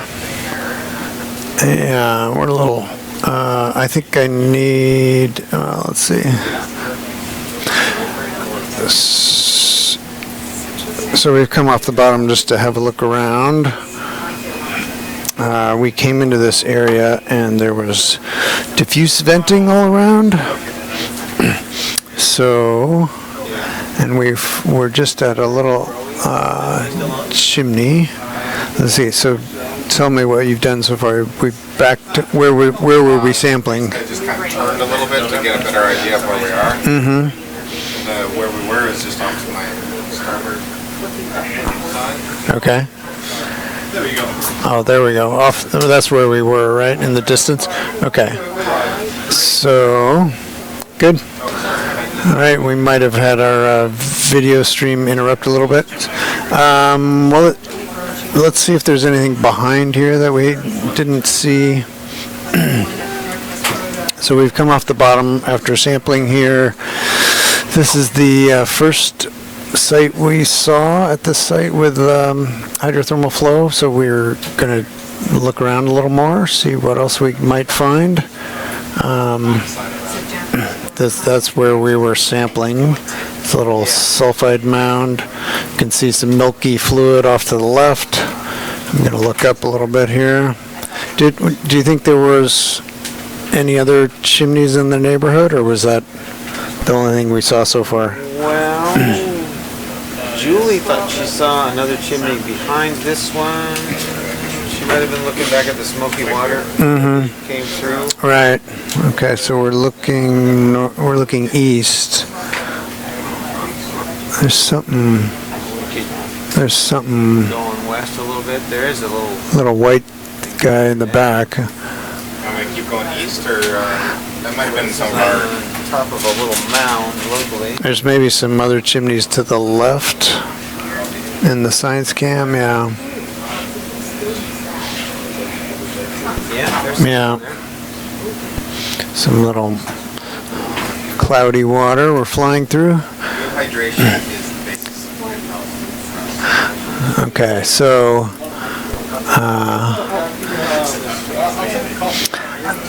this is kind of exciting because no one has ever dived on this site before. We know. Oh, that's interesting. It looks like a crown. Yeah, there's lots of analogies being thrown around in the control van here, but it looks like a circle of old chimneys. Those are the orange or brown ones that are surrounding some active ones in the middle, which are white. I've never seen anything quite like that. Yeah. So we're diving at this site where is a new hydrothermal vent site that nobody has explored before, and we're just on the outskirts of it. Yeah. Here we go. Yeah. And so we're making our first dive at the site, and we could be on the edges of it, and we're just driving around and seeing what we see. So it's definitely some shimmering water coming out in the middle of there. The circular shape of it would make it hard to sample anything in the middle, probably. Yeah, but it's kind of beautiful. We're going to call it a golden crown.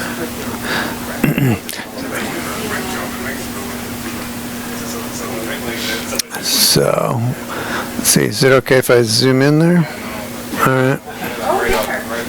Right in front of me. And You want to see your...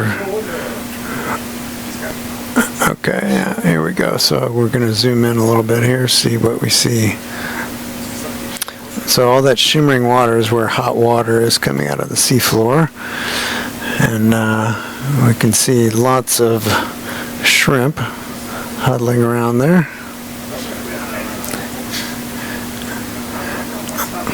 This one's like a little fortress that's protected.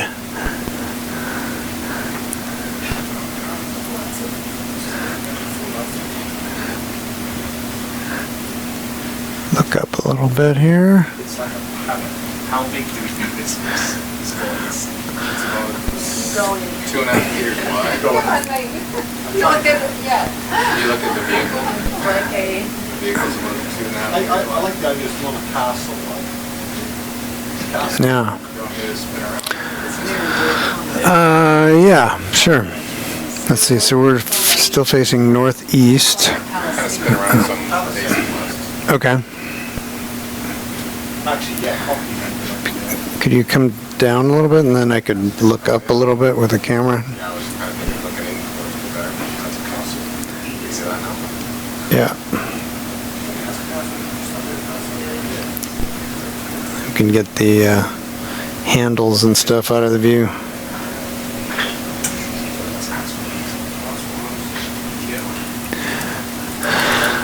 Yeah. So in this site we're seeing a mixture of old vents and new vents. So the old ones are these rusty colored ones. These are chimneys made out of sulfide minerals that come out of the hot vent fluids when they hit the cold seawater. So wherever there's hot fluid that comes out that's full of minerals, it forms these mineralized chimneys that are basically tubes, just like a chimney at your house, where the hot water comes out. And once that's good. We can, so this is about 2.5 meters across, about the width of our ROV, so about 8 feet across. The white chimneys are the active ones that have hot fluid coming out. It'd be tough to get in the It would, yeah. Could just keep going. Bust down the front door. I don't think that would be good. No.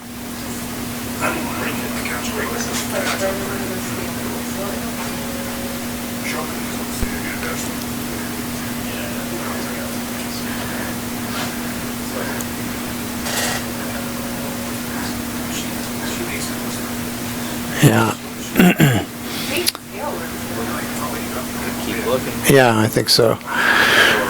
Okay, so we're gonna go around and then keep looking around.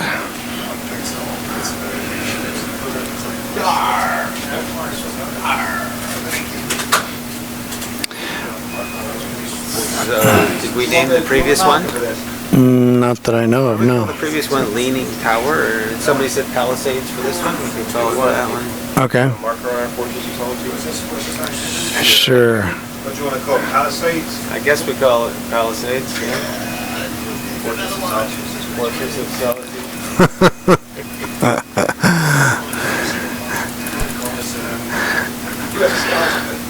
All right.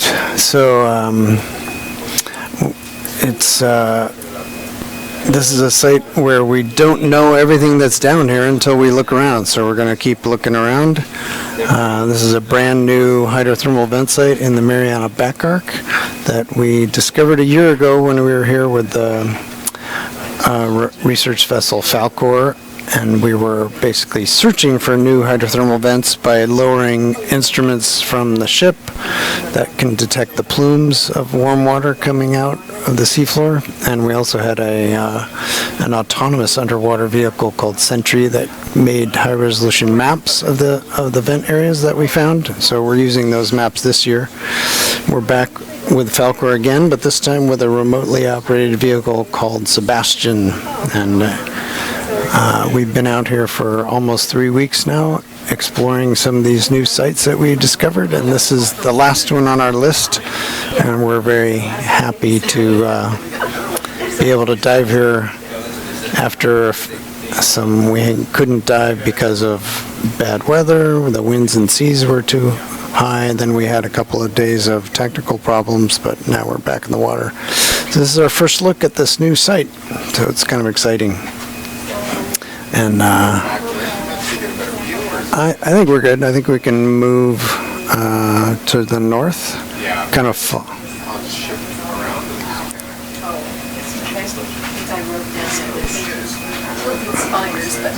Leaning tower is the same thing. Okay. Tilted spires. Yeah, I don't care. Tilted spires. Enter the waypoint. Alright, so I'm going to just keep going north. Yeah. So I'd kind of like to follow the edge of the slope on the sonar, so that'll help keep us oriented. Okay.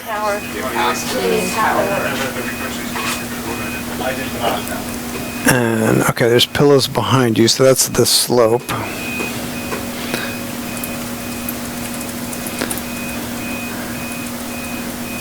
And here we go. Looking northwest. Right here's my. I'm going to get ahead of this so I don't knock over. Okay. So you can look for now. We are going to try to follow the edge of this hill to the north and sort of look around in the same area, but keep going up slope. You want me to go up the slope or just along the slope? Along the edge of the slope, yeah. So, You see a scattering of these creatures like it looks like. yeah, the vent animals help us locate where the vents are. Ship moving, Russ, 40 meters north. Because in the Quarter knot. away from these vent sites, there's very little life. There's just a few. There's some stalked corals and some stalked sponges, but they're very sparse because all those kind of animals rely on food falling down from the. Flatline. We're flatline. That might be the matrix of God.